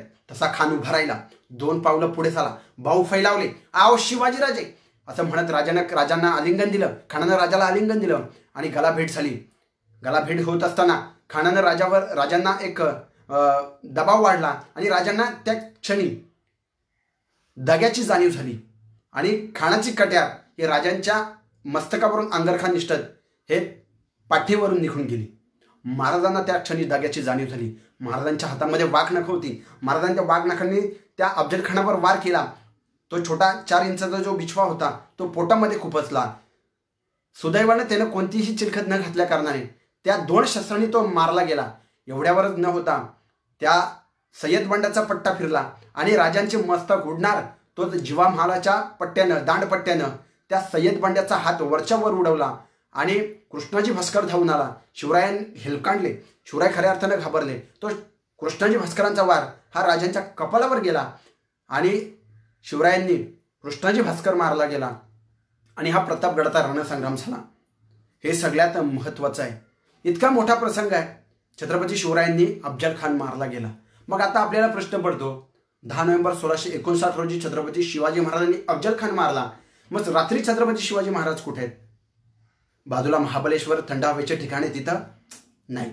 एवढा मोठा अफजल खान मारलाय, किती मोठा रिस्क घेतली. आता मस्त आराम. आता 6 महिने कोणती मोहीम नाही, काही नाही, आराम करायचा. राजा असं म्हटले का? नाही. महाराजांनी काय केलं? जसा अफजल खान मारला गेला तसं आपल्या मराठा सैन्यांनी हर हर महादेवची ललकारी फुंकली आणि सर्व सैन्य सज्ज झालं. त्या अफजल खानाच्या सैन्यांवर महाराजांना माहिती होतं अफजल खान जवळजवळ 10,000चे घोडदळ घेऊन आलाय. ज्या अर्थी तो 10,000चं घोडदळ घेऊन आलाय त्यातले आपल्याला 4,000 तो घोडे मिळतील. कारण महाराजांना माहिती आहे मी अफजल खान मारणारच, मला ते 4,000 घोडे मिळणारच. पण ते 4,000 घोडे चालवायला माणसं पाहिजेत. महाराजांनी 1 वर्ष आधी हे घोडे चालवणारे माणसं ज्यांना आधीच ट्रेनिंग महाराजांनी देऊन ठेवली होती की 10 नोव्हेंबर 1659 मी अफजल खान मारतोय आणि तुम्हाला तुमच्या गाड्या मिळतील. तुम्ही 10 नोव्हेंबरला बुकिंग झाली आहे, तुमचे घोडे तुम्हाला ताब्यात मिळतील. म्हणजे किती आत्मविश्वास आहे महाराजांचा. 10 नोव्हेंबरला मी अफजल खान मारणार आहे. आणि महाराजांनी संध्याकाळी पुन्हा एकदा घोड्यावर मान टाकली आणि महाराज निघाले. महाराजांनी वाई प्रांत जिंकलं. महाराजांनी वारणा खोऱ्यामध्ये आले. महाराजांनी वारणा खोरं जिंकलं. महाराज पन्हाल्यापर्यंत आले. महाराजांनी पन्हाळा किल्ला जिंकला. म्हणजे तब्बल 10 ते 12 दिवसांमध्ये छत्रपती शिवाजी राजांनी तब्बल 18 किल्ले जिंकले आणि 200 किलोमीटरचा प्रवास जिंकला. 200 किलोमीटरचा भाग सगळा छत्रपती शिवरायांनी जिंकून घेतला. म्हणजे शिवरायांची तुम्ही बुद्धीचा वापर बघा. शिवरायांचा महाराज तिथे थांबले नाही. अफजल खानाला मारल्यानंतर पुढे काय होईल महाराजांना माहिती आहे. अफजल खान जर मारला तर खऱ्या अर्थानं त्याचं सैनिक सगळे पळून जाईल आणि हे पळणारं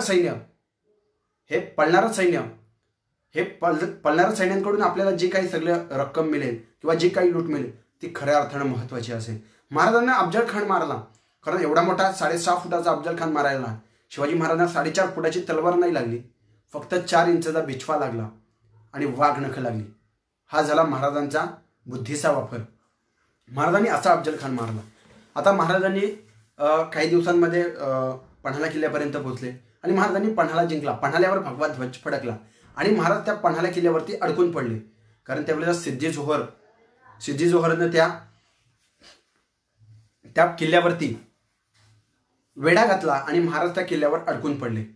आता महाराज त्या किल्ल्यावर अडकून पडले आणि बऱ्याच दिवस महाराजांची दाढी वाढली गेली होती. महाराजांना शेविंग करायला वेळ भेटला नव्हता. म्हणून महाराजांनी आपल्या एका शिपायाला सांगितलं की जा रे बाबा, खालच्या गावातून एखादा न्हावी वगैरे भेटतोय की आण दाढी करायची. त्यामुळे तो गावात आला. त्या गावामध्ये त्याला एक पार्लर म्हणजे एक न्हावी भेटला. त्याला सांगितलं की तुला राजांनी बोलवलंय. तो म्हणतो कशाला? तो बोलतो महाराजांची दाढी करायची. तो म्हणतो ठीक आहे. तो वरती गेला. आता तो महाराजांची दाढी करतोय. त्याचं लक्ष महाराजांची दाढी करण्यामध्ये, महाराजांचं लक्ष त्याच्याकडे. महाराजांनी विचार केला की अरे याचे नाकेडोले आपल्यासारखे दिसतात, याचा चेहराही आपल्यासारखा दिसतो, याला फक्त दाढी आणि मिशी ठेवली तर हा दुसरा शिवाजी होईल. महाराजांच्या डोक्यामध्ये एक विलक्षण कल्पना आली. महाराजांनी त्याला विचारलं तुझं नाव काय? त्यावेळेला सांगितलं माझं असं नाव आहे. बरं, महाराजांनी सांगितलं तुझं आजपासून हे न्हाव्याचं काम बंद, तुझं आजपासून हे सलून बंद. मग तो म्हणतो राजा मी काय करायचं, कारण वंशपरंपरागत दाढी करणं, केस कापणं हाच माझा व्यवसाय, मग मी काय करायचं. त्यावेळेला तो काय सांगतो, महाराज मी काय करायचं. त्यावेळेला महाराज त्याला सांगतायत की तू आजपासून एकच करायचं, मी चालतो तसं चालायचं, मी बोलतो तसं बोलायचं, मी बसतो तसं बोलायचं, मी जसे कपडे घालतो तसे घालायचं, तू दुसरा शिवाजी बनायचं. आणि ट्रेनिंग सुरू होते. म्हणजे महाराजांनी अफजल खान मारल्यानंतर नोव्हेंबर, डिसेंबर, जानेवारी, फेब्रुवारी, मार्च, एप्रिल, मे, जून, जुलै उजाडला. कालच्या दिवसांमध्ये पावनखिंडी, कालच्या दिवसांमध्ये आपण सगळ्यांनी पाहिलं असेल, पावनखिंडीमध्ये जे धारातीर्थी पडले ते आपले मावळे, ज्याने खऱ्या अर्थाने ही पावनखिंड लढवली गेली, ते आपले बाजीप्रभू देशपांडे यांचं काल बलिदान दिन होतं. त्या बाजीप्रभू देशपांडेंना खऱ्या अर्थानं आपण एक आदरांजली आणि विनम्र अभिवादन केलं पाहिजे. आता मी हा त्यांचाच प्रसंग तुमच्यासमोर मांडतोय. तर मित्रांनो, महाराजांनी हे ट्रेनिंग सुरू झाली आणि ट्रेनिंग संपली. महाराजांनी जुलैमध्ये महाराजांनी सांगितलं की पोरा, आज तुझी ट्रेनिंग संपतीये, आज तुला तुझी परीक्षा आहे. आज एकाच वेळेला ह्या गडावरून 2 पालख्या निघतायत. एक पालखी, ज्या पालखीत तू बसणार आहेस, ती पालखी अशा वाटेनं जाणार आहे की त्या वाटेनं तुझा पाठलाग होईल आणि तुला अडवलं जाईल. आणि माझी पालखी अशा वाटेनं जाणार आहे की जिथे शत्रू कधीही विचार करू शकत नाही, त्या वाटेनं तुझे पालखी निघून जाणार आहे, माझी पालखी निघून जाणार आहे. त्यावेळेला एक महाराजांच्या डोक्यात विलक्षण कल्पना सुचली. महाराजांनी एकाच वेळेला गडातून 2 पालख्या निघाल्या. आता महाराज आडवाटेने पुढे निघून गेले आणि दुसऱ्या पालखीमध्ये जो हा बसला होता तो हा निघाला. आणि खऱ्या अर्थानं किती त्यांचा पहारा कडक असेल. पडत्या पावसात, किर अंधारात, अमावस्येच्या रात्री त्यांना कळालं की गडावरून एक पालखी खाली येते. काही माणसं ती पालखी घेऊन विशालगडाच्या दिशेने निघून जात आहेत. आणि तत्काळ त्यांनी त्याचा पाठलाग केला. ती पालखी ताब्यात घेतली आणि ती पालखी तंबूमध्ये आणून केली. आता तंबूमध्ये सिद्धी जोहर होता. सिद्धी जोहरला त्यांनी बघितलं. सिद्धी जोहरनी त्यांच्या चेहऱ्यावरून हात फिरवला, कारण त्यावेळेला बॅटरी लावता येत नाही. म्हणजे पालखीत बसलेला खरा शिवाजी आहे हे कसं ओळखायचं, कारण त्यावेळेला बॅटरी नव्हती, मशाल पेटवू शकत नव्हती. का? मशाल कशी पेटवणार, पाऊस पडतोय, मशाल कशी पेटवणार. मग पालखीत बसलेला हा माणूस खरा शिवाजी आहे हे कसं ओळखायचं. मग त्यावेळेला त्यांनी त्याच्या चेहऱ्यावरून हात फिरवला. याला दाढी आहे, याला मिशी आहे, म्हणजे हा शिवाजी. उचला पालखी उचलली, तंबूमध्ये घेऊन आली. तंबूमध्ये घेऊन आल्यानंतर हा पण आपला शिवाजी असल्यासारखा. आणि सिद्धी जोहर त्याला विचारतोय, राजे काय घेणार, चहा घेणार, कॉफी घेणार, काय घेणार. आणि हा आपला राजा असल्यासारखा, नाही मी चहा नाही, मी कॉफी घेणार, मी हे घेणार, मी ते घेणार. आणि असं हे सगळं टाइमपास चालू होता. इतक्यात ही बातमी कोणतरी व्हॉट्सअपनं एक फाजल खान नावाच्या माणसाला पाठवतो. आता फाजल खान कोण? हा अफजल खानाचा मुलगा फाजल खान, याला ही बातमी पोचली.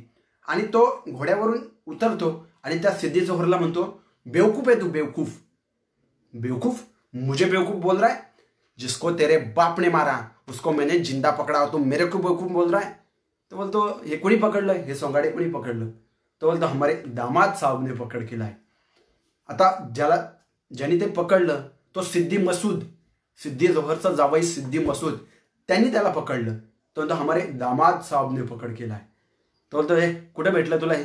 तो बोलतो हमने देखा किले से कुछ लोग किले के विशालगढ़ के और जा रहे थे, हमने उनका पीछा किया, फिर हम और आगे गए, वो 300 लोग थे, उसमें से 100 भाग गए, और हम और आगे गए, उसमें से 100 भी भाग गए, 100 बच गए. और क्या हुआ, हम और आगे गए, उसमें से भी 100 भाग गए. फिर क्या हुआ, फिर हम और आगे गए, जो 8 आदमी पालखी लेके दौड़ रहे थे ना, वो पालखी नीचे रख के भाग गए. बोलतो इथेच प्रॉब्लेम आहे. ज्या अर्थी ती लोक हे पालखी सोडून पळून गेले, या अर्थी हा खरा शिवाजी नाहीये. हा जर खरा शिवाजी असता तर मराठ्यांनी रक्ताचे पाठ वाहिले असते, पळून गेले नसते. लक्षात ठेवा. आता मात्र सिद्धी जोहरला पटलं. ज्या अर्थी हा एकटाच आपल्या तावडीमध्ये भेटलाय आणि सगळेजण पळून गेले, त्या अर्थी हा खरा शिवाजी नाहीये. मग चला विचारू, पण हा खरा शिवाजी खोटा शिवाजी कसं ओळखायचं, हे तुला कसं समजणार. त्यावेळेला तो सांगतो, एक काम करा, याचं आधार कार्ड मागवा, याचं पॅन कार्ड मागवा. मग याचं आधार कार्ड पॅन कार्ड काय, तर ज्या वेळेला अफजल खानाची भेट, माझ्या वडिलांची आणि शिवरायांची जी भेट झाली, त्यावेळेला हा कोण सांगतोय? फजल खान सांगतोय. त्यावेळेला माझ्या वडिलांचे वकील कृष्णाजी भास्कर कुलकर्णी यांनी त्यांच्या माथ्यावरती एक वार केला आणि त्यांच्या डाव्या कपालावरती एक गवाएवढी खून असेल ना, तर हा खरा शिवाजी म्हणतो. हा गड्या हे आपण बघू शकतो, चला. आणि ते तंबूमध्ये आले. विचारलं, कोण आहेस तू? मैं शिवाजी हूँ. शिवाजी? त्याने ते डोक्यावरची ती पगडी हटवली आणि विचारलं आणि पाहिलं तर ते डोक्यावरती खून वगैरे भेटली नाही. पुन्हा विचारलं, खरं खरं सांग, कोण आहेस तू? मैं शिवाजी हूँ. आता मात्र तो खूप वैतागला होता, कारण 4 तास त्यांनी टाइमपास केला होता. आणि मग त्याने ती तलवार काढली, खुपसली पोटामध्ये आणि आता तरी म्हणतो, मरताना तरी माणूस कधी खोटं सांगत नाही. आता तरी सांग, कोण आहेस तू? त्यावेळेला तो सांगतो, हुजूर आप सच ही पूछ रहे थे, मैं भी सच ही पूछ रहा हूँ. वो गए, वो शिवाजी राजे भोसले थे और मैं शिवा काशिद हूँ.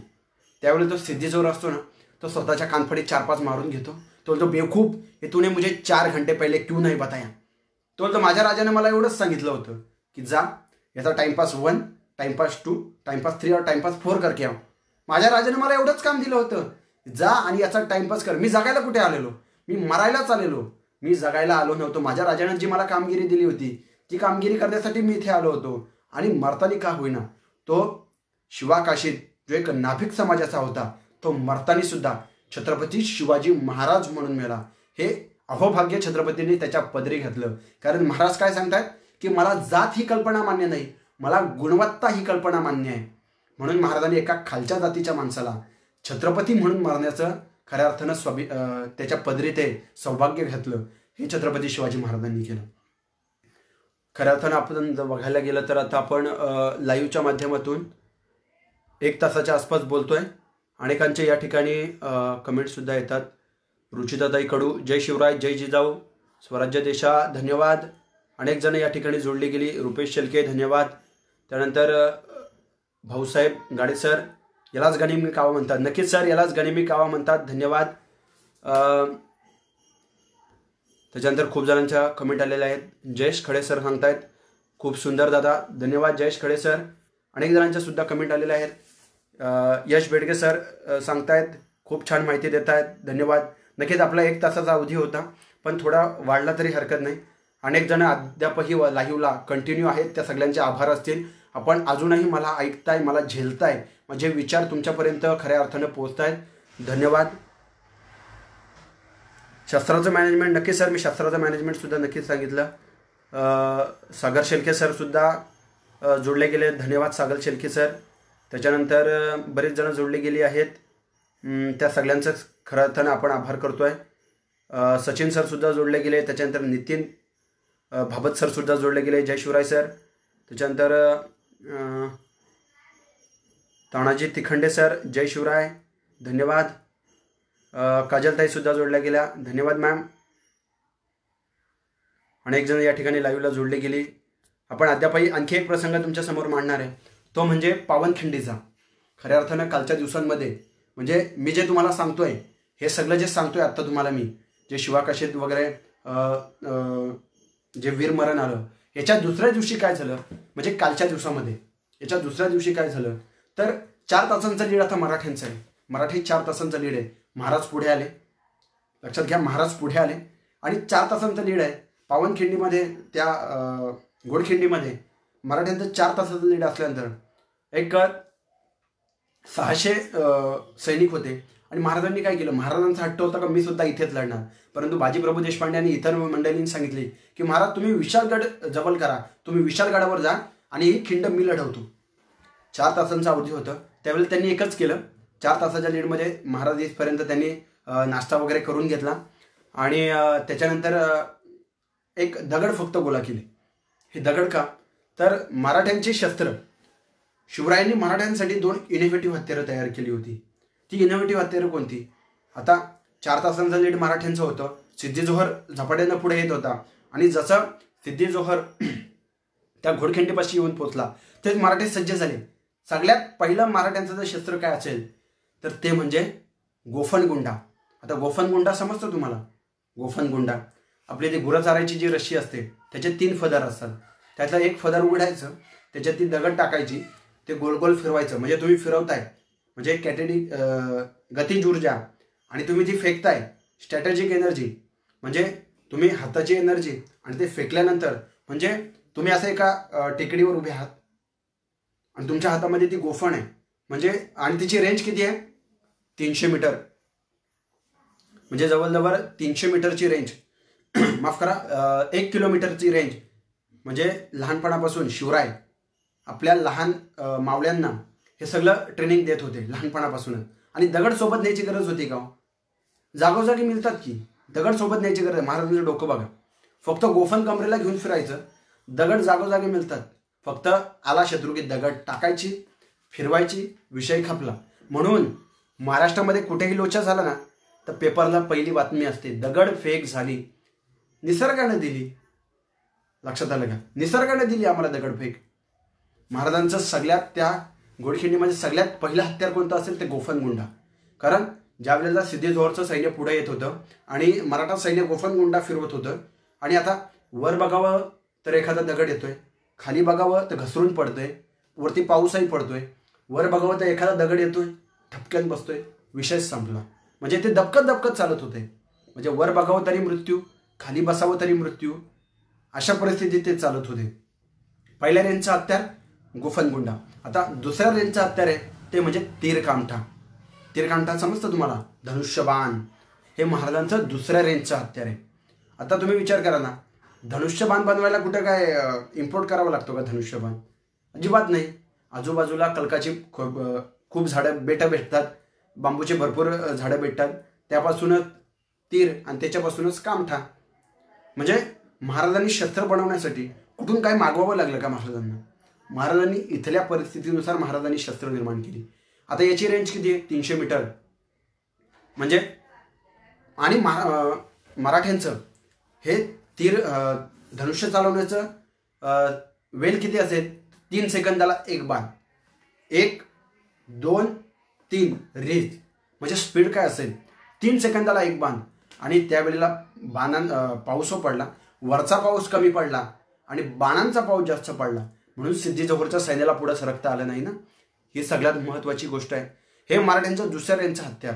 आणि मराठ्यांचं जर धनुष्यबाण चालवण्याचं स्पीड जर तुम्ही बघितलं तर आपण जर घोड्यावर असेल, म्हणजे तुम्ही घोड्याचा लगाम जर सोडला तरी घोडा त्याच स्पीडनं पळतो. म्हणजे आत्ता ते आपल्या गाड्यांमध्ये ते क्रूज सिस्टम आलं आहे. म्हणजे तुम्ही जर चालवताना ॲक्सिलेटर वगैरे काय द्यायचं नाही, तुम्ही जर ॲक्सिलेटर सोडला तरी गाडी तुम्ही हाताने कंट्रोल करू शकता. लक्षात आलं का? त्यावेळेला जगात क्रूजचा वापर करणारे पहिले छत्रपती शिवाजी महाराज हे मराठ्यांचं दुसरं रेंजचं हत्यार आहे. आणि निशाणेबाजी एवढी जबरदस्त होती मराठ्यांची, जर आपण घोड्यावर असलो तरी शत्रूला मारता येईल आणि शत्रू घोड्यावर असेल तरी त्याला पाडता येईल. म्हणजे इतकी जबरदस्त निशाणेबाजी शिवरायांनी मराठ्यांना दिली होती. त्याच्यानंतर जर तिसऱ्या रेंजचं जर कोणतं हत्यार असेल तर ते म्हणजे विटा नावाचं हत्यार आहे. आता हे विटा नावाचं हत्यार काय? एक 10 फुटीचा भाला असतो, त्याला पाठीमागे 20 फुटाची रस्सी असते. ती एक रस्सी आपल्या हातामध्ये टाकायची, त्याला ती पाठीमागे रस्सी बांधलेली असते. आता आपण एका झाडाच्या आडेत, आपण एका दगडाच्या आडेत, एखादा शत्रू येताना दिसला तो भाला फेकायचा. आता भाले कसे असतात? भाला फेकला, विषय संपला, तो भाला गेला. परंतु हा शत्रू कसा आहे? भाला फेकायचा, ओढून घ्यायचा, फेकायचा, ओढून घ्यायचा. म्हणजे recycle, reuse, use reuse, use reuse. म्हणजे भाला फेकायचा, पुन्हा खेचून घ्यायचा. असं म्हणजे एकच भाला किती वेळा तरी महाराजांनी वापरलं. हे मराठ्यांचं तिसऱ्या रेंजचं हत्यार आहे. लक्षात आलं का? आणि त्याच्याही शत्रू पुढे जर आला तर मग महाराजांनी मराठ्यांनी मोठ्या मोठ्या शिला जमा करून ठेवल्या होत्या. काय नाही, फक्त त्या शिलांना धक्का द्यायचा का काम फिट, सगळ्यांचं काम फिट, त्या दगडी सगळ्यांचं काम फिट करत जायचं. हे मराठ्यांचं 4थ्या रेंजचं हत्यार आहे. आणि मराठ्यांचं 5व्या रेंजचं हत्यार आहे ते म्हणजे दांडपट्टा. हे मराठ्यांचं 5व्या रेंजचं हत्यार आहे. घोडखिंड कशी लढवली हे तुम्हाला मी सांगतोय. बाजीप्रभू देशपांडेंच्या लीडमध्ये ही घोडखिंड कशी लढवली गेली हे मी आज तुमच्यासमोर मांडतोय. 5व्या रेंजचं हत्यार होतं ते म्हणजे दांडपट्टा. आता हे दांडपट्टा म्हणजे काय? तर ती एक लवचिक ब्लेड असते, तिला दोन्ही साईडनं धार असते, त्याचे ते पट्टे असतात, ते पट्टे आपल्या हातामध्ये टाकायचे, बेल्ट दोन्ही साईडला बंद करायचे. ते कसंही फिरतं वाकडं तिकडं, 360 डिग्रीमध्ये फिरते. 10 फुटाच्या परिसरामध्ये तुमच्या आजूबाजूला शत्रू फिरकत सुद्धा नाही. कारण ते उलटपालट दोन्ही साईडनं फिरतंय. लक्षात आलं का? कारण हे मराठ्यांचं 5व्या रेंजचं हत्यार आहे. त्याच्यानंतर जर शत्रू आणखी पुढे आला तर मग तलवार. त्याच्यानंतर जर शत्रू पुढे आला तर मग तलवार हे मराठ्यांचं 6व्या रेंजचं हत्यार आहे. आणि त्याच्यापेक्षाही शत्रू पुढे आला मग हँड टू हँड म्हणजे फायटिंग. तोपर्यंत शत्रू जगतोय कशाला? 7व्या रेंजपर्यंत शत्रू जगेल कसा? हे सगळ्यात महत्त्वाचं आहे. मराठ्याने असं करून ही घोडखिंड लढवली. अखेर बाजीप्रभू देशपांडे धारातीर्थी पडले आणि विशालगडाच्या तोफेंचा आवाज झाला आणि त्यावेळेला बाजीप्रभू हे यमसदनी पोहोचले आणि खऱ्या अर्थाने ती घोडखिंड लढवली. घोडखिंडी लढवायला एवढा वेळ लागला नसता, कारण त्यावेळेला महाराज ज्या वेळेला विशालगडाच्या दिशेने पुढे गेले होते त्यावेळेला विशालगडाला सुद्धा त्यावेळेला वेढा पडला होता आणि महाराजांना तो वेढा फोडावा लागला. स्वतः महाराजांनी विशालगडाच्या पायथ्याशी भवानी तलवार 6 तास चालवली. महाराजांनी स्वतः ती भवानी तलवार 6 तास चालवली. आज आपल्याला इथे व्हॉट्सअपवर खूप मेसेज फिरतात 65 किलोची तलवार. शक्य आहे 65 किलोची तलवार घेऊन युद्ध करायचं? महाराजांचं जर वजन बघितलं ना तुम्ही तर महाराजांचं वजन फक्त 72 किलो, 72 kg ओनली शिवाजी महाराजांचं वजन. महाराजांची जर उंची बघितली ना तर 5.6 इंच ही महाराजांची उंची आहे. आणि 65 किलोची तलवार कशी असेल? महाराजांच्या तलवारीचा जर विचार केला वजनाचा तर महाराजांची तलवार ही फक्त 1200 ग्रॅमची आहे. फक्त 1200 ग्रॅम महाराजांची तलवार. कारण आपल्यालाही माहिती आहे हत्यार जेवढं लाईट असेल तेवढं ते जास्त वेळ आपण फिरू शकतो. त्यावेळेला महाराजांनी विशालगडाच्या पायथ्याशी ती भवानी तलवार 6 तास चालवली. म्हणजे सकाळी 8 ते रात्री 6 वाजेपर्यंत जी फाईट झाली ती तलवारीच्या बलावर आणि शस्त्राच्या बलावर झाली. कारण शस्त्र जर तेवढं मोठं असतं, शस्त्र जर तेवढं वजन असतं तर ते चालवणं शक्य नव्हतं. हे सगळ्यात महत्त्वाचं होतं. हे महाराजांनी केलं आणि त्यावेळेला महाराजांनी तो विशालगडाचा वेढा फोडला. महाराज विशालगडाच्या दिशेने विशालगडावर गेले आणि तोफेंचा आवाज दिला आणि त्यावेळेला बाजीप्रभू देशपांडे हे ती त्या ठिकाणी धारातीर्थी पडले आणि त्यांनी खऱ्या अर्थानं ती खिंड अखेरपर्यंत लढवली. हे सगळ्यात महत्त्वाचं आहे. महाराजांनी काय बनवलं? महाराजांनी प्रत्येक माणसातील एक निष्ठा घडवली. महाराजांनी काय सांगितलं? मी सांगतोय म्हणून येऊ नको, तुझ्या पुढच्या पिढ्या या सुखात नांदाव्यात म्हणून ये, मी सांगतोय म्हणून येऊ नको, हे महाराजांनी स्पष्ट सांगितलं. आणखी एक मुद्दा मी या ठिकाणी सांगेन की महाराजांच्या तलवारी. आज आपल्याला खऱ्या अर्थानं सांगितलं जातं की महाराजांच्या भवानी मातेनं तलवार दिली. मागे मी एका कार्यक्रमाला गेलो होतो, एका व्यक्तीने माझ्याशी उज्जतच घातली. मग तो सर तुम्ही खोटे सांगताय, महाराजांना तलवार भवानी मातेने दिली होती आणि तुम्ही खोटं सांगताय सरळ सरळ, महाराजांना तलवार भवानी मातेने दिली नव्हती. म्हटलं बाबा कसं काय रे? तो बोलतो हां, शिवाजी महाराजांना भवानी माता प्रसन्न झाली आणि भवानी मातेने येऊन शिवरायांना ती भवानी तलवार दिली. म्हटलं सर जरा महाराजांच्या तलवारी किती होत्या सांगाल का? तर काय माहिती नव्हतं त्यांना. तर म्हटलं ऐका, महाराजांच्या 3 तलवारी कोणत्या? तर महाराजांच्या प्रमुख तलवारी 3. त्यातील एक पहिली भवानी तलवार, दुसरी जगदंबा तलवार, तिसरी तुळजा तलवार. ह्या महाराजांच्या 3 तलवारी. लक्षात घ्या, ह्या महाराजांच्या 3 तलवारी. आता त्यावेळेला महाराज देव मानत होते. साहजिक आहे, भवानी म्हणजे शक्तीचं एक रूप, भवानी म्हणजे शक्तीचं रूप. आणि महाराजांनी म्हणून त्या तलवारीला नाव भवानी तलवार दिली होती. एक जगदंबा होती, एक तुळजा होती. आता या 3 तलवारी महाराजांना कशा मिळाल्या? महाराजांनी ज्या वेळेला जावली जिंकली, चंद्रराव मोरेला मारलं. महाराजांनी 1656 मध्ये चंद्रराव मोरेला मारलं आणि महाराजांनी रायगड प्रांत जिंकून घेतला आणि महाराज कोकण प्रांतामध्ये फिरत होते. त्यावेळेला त्या कोकण प्रांतामधला सरदार कृष्णाजी सावंत, अंबाजी सावंत यांनी फिरत असताना आता एवढा मोठा राजा आपल्या राज्यामध्ये येतोय, आपल्या भागामध्ये येतोय, म्हणजे त्या राजाला आपण काहीतरी दिलं पाहिजे म्हणून त्यांनी एक रत्नजडित तलवार शिवरायांना दिली. तिचं नाव भवानी तलवार. ती तलवार कशी भेटली अंबाजी सावंत, कृष्णाजी सावंत यांना?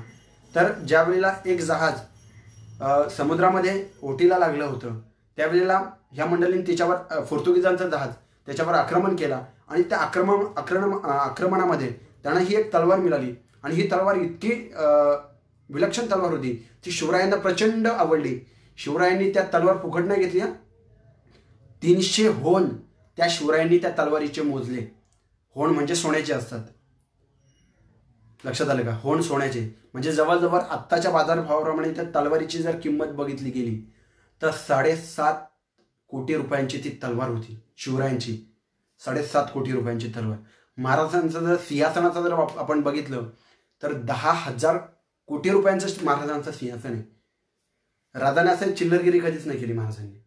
खर्च केला महाराजांनी स्वतःच्या स्वराज्यावर, स्वतःच्या तलवारीवर, त्याच्यानंतर स्वतःच्या सिंहासनावर महाराजांनी खर्च केला. कारण महाराजांना माहिती आहे खऱ्या अर्थानं हे स्वराज्य आहे. महाराजांनी ते सिंहासन बनवलं गेलं. ही महाराजांची पहिली तलवार, ती म्हणजे भवानी तलवार.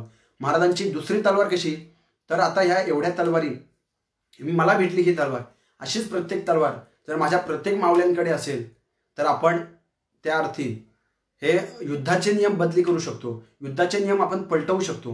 म्हणून महाराजांनी एक जागतिक लेवलचं टेंडर काढलं की अशा तलवारी आम्हाला जो कोणी बनवून देईल त्यांना त्या तलवारीपेक्षा दुप्पट रक्कम दिली जाईल. त्यावेळेला पोर्तुगीज नाही म्हणाले, इंग्रज नाही म्हणाले, डच नाही म्हणाले, सगळ्यांनी नकार दिला. मुघलसुद्धा नाही म्हणाले. त्यावेळेला स्पेनचा राजा, स्पेन राजानं ही कन्साइनमेंट घेतली की आम्ही तुम्हाला या तलवारीच्या पाती बनवून देऊ. आणि मग त्या तलवारीच्या पाती या स्पेनमधून येऊ लागल्या आणि त्याचे बनवण्याचं, त्याच्या मुठीचं काम या आपल्या भारतामध्ये इथले लोहार करावं लागले. आणि त्याच्या ज्या मॅनी होत्या त्या इथल्या घरगुती महिला करू लागल्या. अशा 3 टप्प्यामध्ये ह्या तलवारी बनवू लागल्या. आता एवढ्या मोठ्या भारताच्या राजानं आपल्याला एवढी मोठी ऑर्डर दिली आहे तर आपण त्यांना काहीतरी दिलं पाहिजे. ह्या हेतूनं त्यांनी एक शिवाजी महाराजांना आणखी एक रत्नजडित तलवार, मौल्यवान आणि रत्नजडित तलवार दिली. तिचं नाव जगदंबा तलवार.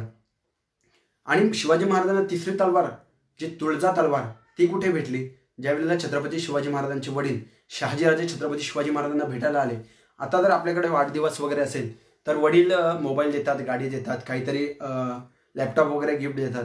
त्यावेळेला सुद्धा गिफ्ट देण्याची परंपरा होती. म्हणजे आपण एवढ्या वर्षातून आपल्या मुलाला भेटायला चाललोय, काहीतरी दिलं पाहिजे. त्या अर्थी शहाजीराजांनी शिवरायांसाठी आणखी एक रत्नजडित तलवार आणली. तिचं नाव तुळजा तलवार. ह्या शिवाजी महाराजांच्या प्रामुख्याने 3 तलवारी. आणि ज्या अर्थी याच्या 3 तलवारी व्यतिरिक्त सुद्धा महाराजांच्या तलवारी असू शकतात. कारण 1ली ते 10वी पर्यंत एक लहान मुलगा अनेक पेन वापरतो, त्या अर्थी ते राजे होते. खऱ्या अर्थानं त्यांच्यासुद्धा अनेक तलवारी असतील. युद्धाच्या तलवारी वेगळ्या असतील, पूजनाच्या तलवारी वेगळ्या असतील आणि शोभेच्या तलवारी वेगळ्या असतील. महाराजांच्या नक्कीच अनेक तलवारी होत्या. त्याप्रमाणे हे प्रामुख्यानं 3 तलवारी आपल्याला बघायला मिळतात. त्यातील एक तलवार ती म्हणजे भवानी तलवार आणि जगदंबा तलवार. ही आजही ब्रिटनमध्ये त्या म्युझियममध्ये आहे. आणि एक तलवार इथे साताऱ्यामध्ये आहे. छत्रपतींचे जे वंशज आहेत त्या मंडळींकडे आहे. अशा या महाराजांच्या 3 तलवारी आहेत. नक्कीच सांगतो मी तुम्हाला. मी हे तुम्हाला का सांगतोय की शिवरायांना जी तलवार दिली ती भवानी मातेने न देता ती शिवरायांना जी तलवार दिली ती खऱ्या अर्थानं शिवरायांनी ती विकत घेतली. हे मी का सांगतोय, कारण येणारी काही नालायक माणसं अशी सुद्धा आपल्याला भेटतील की जे म्हणतील की शिवाजी महाराजांना भवानी मातेने तलवार दिली म्हणून शिवाजी महाराजांनी स्वराज्य निर्माण केलं. लक्षात घ्या मी काय सांगतोय. कारण ती लोक असं सुद्धा पुढे जाऊन म्हणतील की शिवाजी महाराजांना भवानी मातेने तलवार दिली म्हणून शिवाजी महाराजांनी हे स्वराज्य निर्माण केलं. लक्षात ठेवा, माझ्या राजानं जे निर्माण केलं ते दैवी चमत्कार नव्हता, ते मनगटाच्या बलावर आणि बुद्धीच्या बलावर केलं. लक्षात ठेवा, आपल्या राजानं तलवारीचं फक्त एक माध्यम होतं. त्यावेळेला छत्रपती शिवाजी महाराजांकडे आणखी कोणतीही तलवार असती तरी शिवाजी महाराजांनी तोच पराक्रम केला असता. ही वस्तुस्थिती आहे. आणि आपण सुद्धा आता सांगितलं पाहिजे की छत्रपती शिवाजी महाराजांना तलवार भवानी मातेने देता ती छत्रपती शिवाजी महाराजांनी 7.5 कोटी रुपयांना विकत घेतली गेली. ही गोष्ट आहे. भवानी मातेला द्यायचं होतं ते एक अनुभव द्यायचा ना भवानी मातेनं. म्हणजे ते जाऊन त्या औरंगजेबावर टाकला असता, विषयच संपला असता. ते तलवार वगैरे देऊन मारामाऱ्या करत कशाला बसवायला लावलं असतं महाराजांना. ही गोष्ट आपण लक्षात घेतली पाहिजे. ज्या वेळेला आपण आता ह्या तलवारी भारतामध्ये परत आणण्याचा प्रयत्न करतोय त्यावेळेला ब्रिटनचं सरकार सांगतंय की तुमच्या म्हणण्याप्रमाणे शिवाजी महाराजांना तलवार ही भवानी मातेने दिली, भवानी मातेने दिलेले ह्याचे पुरावे कोर्टामध्ये पेश करा, आम्ही तुम्हाला तलवार देतो, ही तुमची तलवार नाही आहे. ते सरळ सरळ हात वर करतायत. हे कशामुळे होत आहे, तर हे आपल्या चुकीच्या विचारांमुळे होतंय. त्यामुळे आता आपण सांगणं गरजेचं आहे की शिवाजी महाराजांची तलवार ही भवानी मातेने न देता ही शिवरायांना तलवार शिवाजी महाराजांनी 7.5 कोटी रुपयांना विकत घेतली गेली. जरी शिवाजी महाराजांना ती नजराणा म्हणून भेट दिली तरी शिवाजी महाराजांनी त्या तलवारीचे 300 होण हे मोजले. आजही आपल्या लोकांना होण म्हणजे काय माहिती नाहीये. आज आपण डॉलर वापरतोय, त्यावेळेला शिवाजी महाराजांच्या काळामध्ये त्या रुपयांना, त्या पैशांना होण हे नाव होतं. त्याप्रमाणे ते वापरलं गेलं होतं. खऱ्या अर्थानं मला वाटतं 1 तास 15 मिनटं आपण लाईव्हवर आहेत. बरीचशी जणं थांबले गेलेले आहेत. अजय मसे सर, भावा जय महाराष्ट्र, धन्यवाद सर. स्वराज्य देशा पेजवर नक्की सगळ्यांचं खऱ्या अर्थानं स्वागत असेल. आज रुचिताताई कडू खूप छान समजून सांगत आहात आपण, धन्यवाद. कर्दची शान, धन्यवाद ताई, धन्यवाद. भगवान भोईर सर, धन्यवाद. आपण खऱ्या अर्थानं या ठिकाणी अद्यापही बरीचशी जणं लाईव्ह आहेत. संदेश कालभोर, अरे संदेश भाऊ धन्यवाद. तुमचा नक्कीच खऱ्या अर्थानं आम्हाला खूप सपोर्ट असतो. सह्याद्री प्रतिष्ठानचे दुर्गसेवक संदेश कालभोर सर, खऱ्या अर्थानं कोणत्या मोहिमा असतील, खऱ्या अर्थानं शिवचरित्राच्या बाबतीत मला जरी काही अडचण असेल तर श्रमिक सरांकडून माहिती भेटते. त्याच्यानंतर सह्याद्री प्रतिष्ठान, संपूर्ण सह्याद्री प्रतिष्ठानकडून माहिती मिळते. कारण मी सुद्धा एक सह्याद्री प्रतिष्ठानचा दुर्गसेवक आहे. कारण खऱ्या अर्थानं सह्याद्री प्रतिष्ठानचं जे कार्य आहे तो खूप मोठं आहे मित्रांनो. आणि त्या सह्याद्री प्रतिष्ठानच्या कार्याला खऱ्या अर्थानं आपण सुद्धा जोडलं गेलं पाहिजे. कारण काही दिवसांपूर्वीच म्हणजे डिसेंबरमध्येच कोथलीगड किल्ल्यावरती त्या किल्ल्याला एक किल्ल्याचं वैभव प्राप्त करून देण्यासाठी एक लाकडी सागवानी दरवाजा बसवला गेला मित्रांनो. तब्बल 800 ते 900 किलोचा तो दरवाजा, जो माणसाला चालणं शक्य होत नाही एवढा जड किल्ला हा सह्याद्री प्रतिष्ठानच्या माध्यमातून खऱ्या अर्थानं त्या किल्ल्यांवरती घेऊन गेलं. त्या मोठ्या कार्यक्रम त्या ठिकाणी पार पडला. आणि आणखी 2 गोष्टी मी नमूद करतो. त्या किल्ल्यांवरती मातीमध्ये गाडल्या गेलेल्या 2 तोफा, या 2 तोफांना सह्याद्री प्रतिष्ठानच्या माध्यमातून नवसंजीवनी दिली गेली. तर ते सह्याद्री प्रतिष्ठानचे हे सर्व दुर्गसेवक सुद्धा या ठिकाणी उपस्थित झाले, त्यांचे सुद्धा या ठिकाणी आभार. भगवान भोईर सर सांगतायत, मस्त भाऊ, जो इतिहास कोणाला माहीत नसेल असे पटवून देण्याचे काम करत आहात, धन्यवाद. समीर शिल्के सर, धन्यवाद सर. खऱ्या अर्थानं आपण या ठिकाणी आभार व्यक्त करूयात या मंडळींचं की ज्याने स्वराज्य देशा या पेजवर, खऱ्या अर्थानं मी या पेजवर पहिल्यांदा लाईव्ह आलो.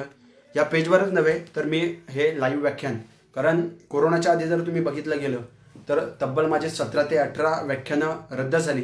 कारण संपूर्ण महाराष्ट्रामध्ये 1 रुपयाही मानधन न घेता मी छत्रपती शिवरायांचं मॅनेजमेंट आणि छत्रपती शिवाजी महाराजांचं व्याख्यान हे करत असतो. कारण छत्रपती शिवाजी महाराजांचा इतिहास हा लोकांपर्यंत पोहोचला पाहिजे. कारण याची सुरुवात कशी झाली असेल तर ती या सह्याद्री प्रतिष्ठान, त्याच्यानंतर तुमचा शिवदुर्ग प्रतिष्ठान असेल, शिवशंभू प्रतिष्ठान असेल, त्याच्यानंतर सेवेचे ठई तत्पर हा प्रतिष्ठान असेल, आणि आमच्या कर्जतमधील एक शिवशंभू प्रतिष्ठान असेल, त्याच्यानंतर शिवराज प्रतिष्ठान आणि शिवराय प्रतिष्ठान, जे शिवराय प्रतिष्ठानचं शिवराज प्रतिष्ठान झालं. याच्याकरून आमचे जे शिवकार्याला सुरुवात झाली. अनेकांनी खूप सपोर्ट केला, सगळ्यांचा खूप खूप आभार. आणि खऱ्या अर्थानं शाहिरी कलामंचामध्ये म्हणजे जे गणेशदादा तामाणे हे शाहिरी पोवाडे गातात, त्यांच्या कलामंचामध्ये एक सूत्रसंचालक म्हणून मी ज्यावेळेला त्यांनी मला संधी दिली आणि त्याच्यानंतर शिवरायांचा इतिहास लोकांपर्यंत पोहोचून देण्याची जी एक उर्मी जागरूक झाली, त्यानुसार मी छत्रपती शिवाजी महाराजांचा इतिहास लोकांपर्यंत पोचवत गेलो. आणि सातारा, सांगली, कोल्हापूर, नाशिक, त्याच्यानंतर रायगड जिल्ह्यांमध्ये, मुंबई भागांमध्ये, संपूर्ण महाराष्ट्रामध्ये छत्रपती शिवाजी महाराजांचा इतिहास पोहोचवण्यासाठी मी जात असतो. अनेक ठिकाणी गेलो. वाटलं नव्हतं कधी महाराष्ट्राच्या बाहेरसुद्धा जायला भेटेल. तर तेलंगणा स्टेटसारख्याच ठिकाणी सुद्धा छत्रपती शिवरायांचा इतिहास पोहोचवण्याची जबाबदारी नियतीनं माझ्या खांद्यावर दिली आणि ती मी पार पाडण्याचा नक्कीच प्रयत्न करेन. आपणालासुद्धा आभारी असेल की आपण या ठिकाणी खऱ्या अर्थानं या ठिकाणी मला संधी दिलीत. ते स्वराज्य देशा या चॅनलचे संचालक मुरलीधर बेडगे सर आणि सहसंचालक शिवाजी सर बेडगे संभाजीनगरवरून, ह्या दोनही मंडळींनी मला या ठिकाणी खऱ्या अर्थानं संधी दिली. त्या सगळ्यांचं या ठिकाणी आभार असेल मित्रांनो. आता या लाईव्हला जी मंडळी आली असेल त्यांना मी विनंती करेन की याच्यानंतर माझ्या आधी आपले कर्जतचा बुलंद आवाज शिवशाहीर गणेशदादा तामाणे, त्यांनी ह्या पेजवरती शाहिरी पोवाड्यांचा कार्यक्रमसुद्धा ह्या लॉकडाऊनच्या परिस्थितीमध्ये केला होता. अनेक चांगले चांगले उपक्रम ह्या पेजवरून तुम्हाला बघायला मिळतील. तुम्ही या पेजला खऱ्या अर्थानं व्हिजिट द्या, या पेजवर लाईक करा आणि या पेजवर तुम्हाला फॉलो घेता येईल मित्रांनो. जास्तीत जास्त या पेजवर तुम्ही जॉईन व्हा. खूप छान काम या पेज माध्यमातून केलं जात आहे. माधुरी शेळकेताई सांगतायत नाईस जॉब ब्रो, धन्यवाद धन्यवाद. सर्व प्रतिष्ठानचे या ठिकाणी खऱ्या अर्थानं स्वागत असेल. मला या ठिकाणी आमंत्रित केलं, बोलण्याची संधी दिली. आज मी या लाईव्हवर पहिल्यांदा बोलतोय. अद्यापही मी लाईव्हवर कधी बोललो नव्हतो. थोडीशी मनात भीती होती, कारण 5-10 हजार लोक जरी समोर असतील तरी काही वाटत नव्हतं. पण लाईव्ह आपण स्वतःला आपल्या चेहरा आपल्याला दिसत असतो, आपण स्वतःला बघत असतो आणि बोलत असतो, त्यामुळं काय बोलावं हे कधी कधी सुचत नाही. काही चुकीचे शब्द गेले असतील तर खऱ्या अर्थानं माफी असावी. त्यामुळं स्वराज्य देशा हे चॅनल खऱ्या अर्थानं माझा धन्यवाद व्यक्त करत आहे, त्यांचासुद्धा आभार. आपण आत्तापर्यंत या ठिकाणी उपस्थित आहात त्या सर्वांचं या ठिकाणी खऱ्या अर्थानं आभारी असेल. माधुरी शेळके, त्यानंतर मुरली बेडगे, समीर शेळके सर, अनेक जण या ठिकाणी खऱ्या अर्थानं उपस्थित आहेत. येत्या काही दिवसांमध्ये आणखी 2 पेजवर मी पुन्हा एकदा लाईव्ह येणार आहे. त्यांनी मला मेसेज टाकले होते की सर तुम्हाला वेळ असेल तर आणखी 2 पेज आहेत, या पेजवर सुद्धा लाईव्ह याल का? तर खऱ्या अर्थानं मी त्या पेजवर सुद्धा येत्या काही दिवसांमध्ये छत्रपती शिवरायांचा आणखी वेगळा इतिहास घेऊन येण्याचा प्रयत्न करेल. तर तुम्हाला खऱ्या अर्थानं छत्रपती शिवरायांचा इतिहास जर नक्की आवडला असेल तर ही पोस्ट मी खऱ्या अर्थानं माझ्या FBच्या ID वर शेअर करत आहे. जर आवडला असेल तर नक्की सपोर्ट करा. आणि पुन्हा एकदा सर्वांचे आभार. जय जिजाऊ, जय शिवराय, जय शंभूराजे. धन्यवाद. जय महाराष्ट्र.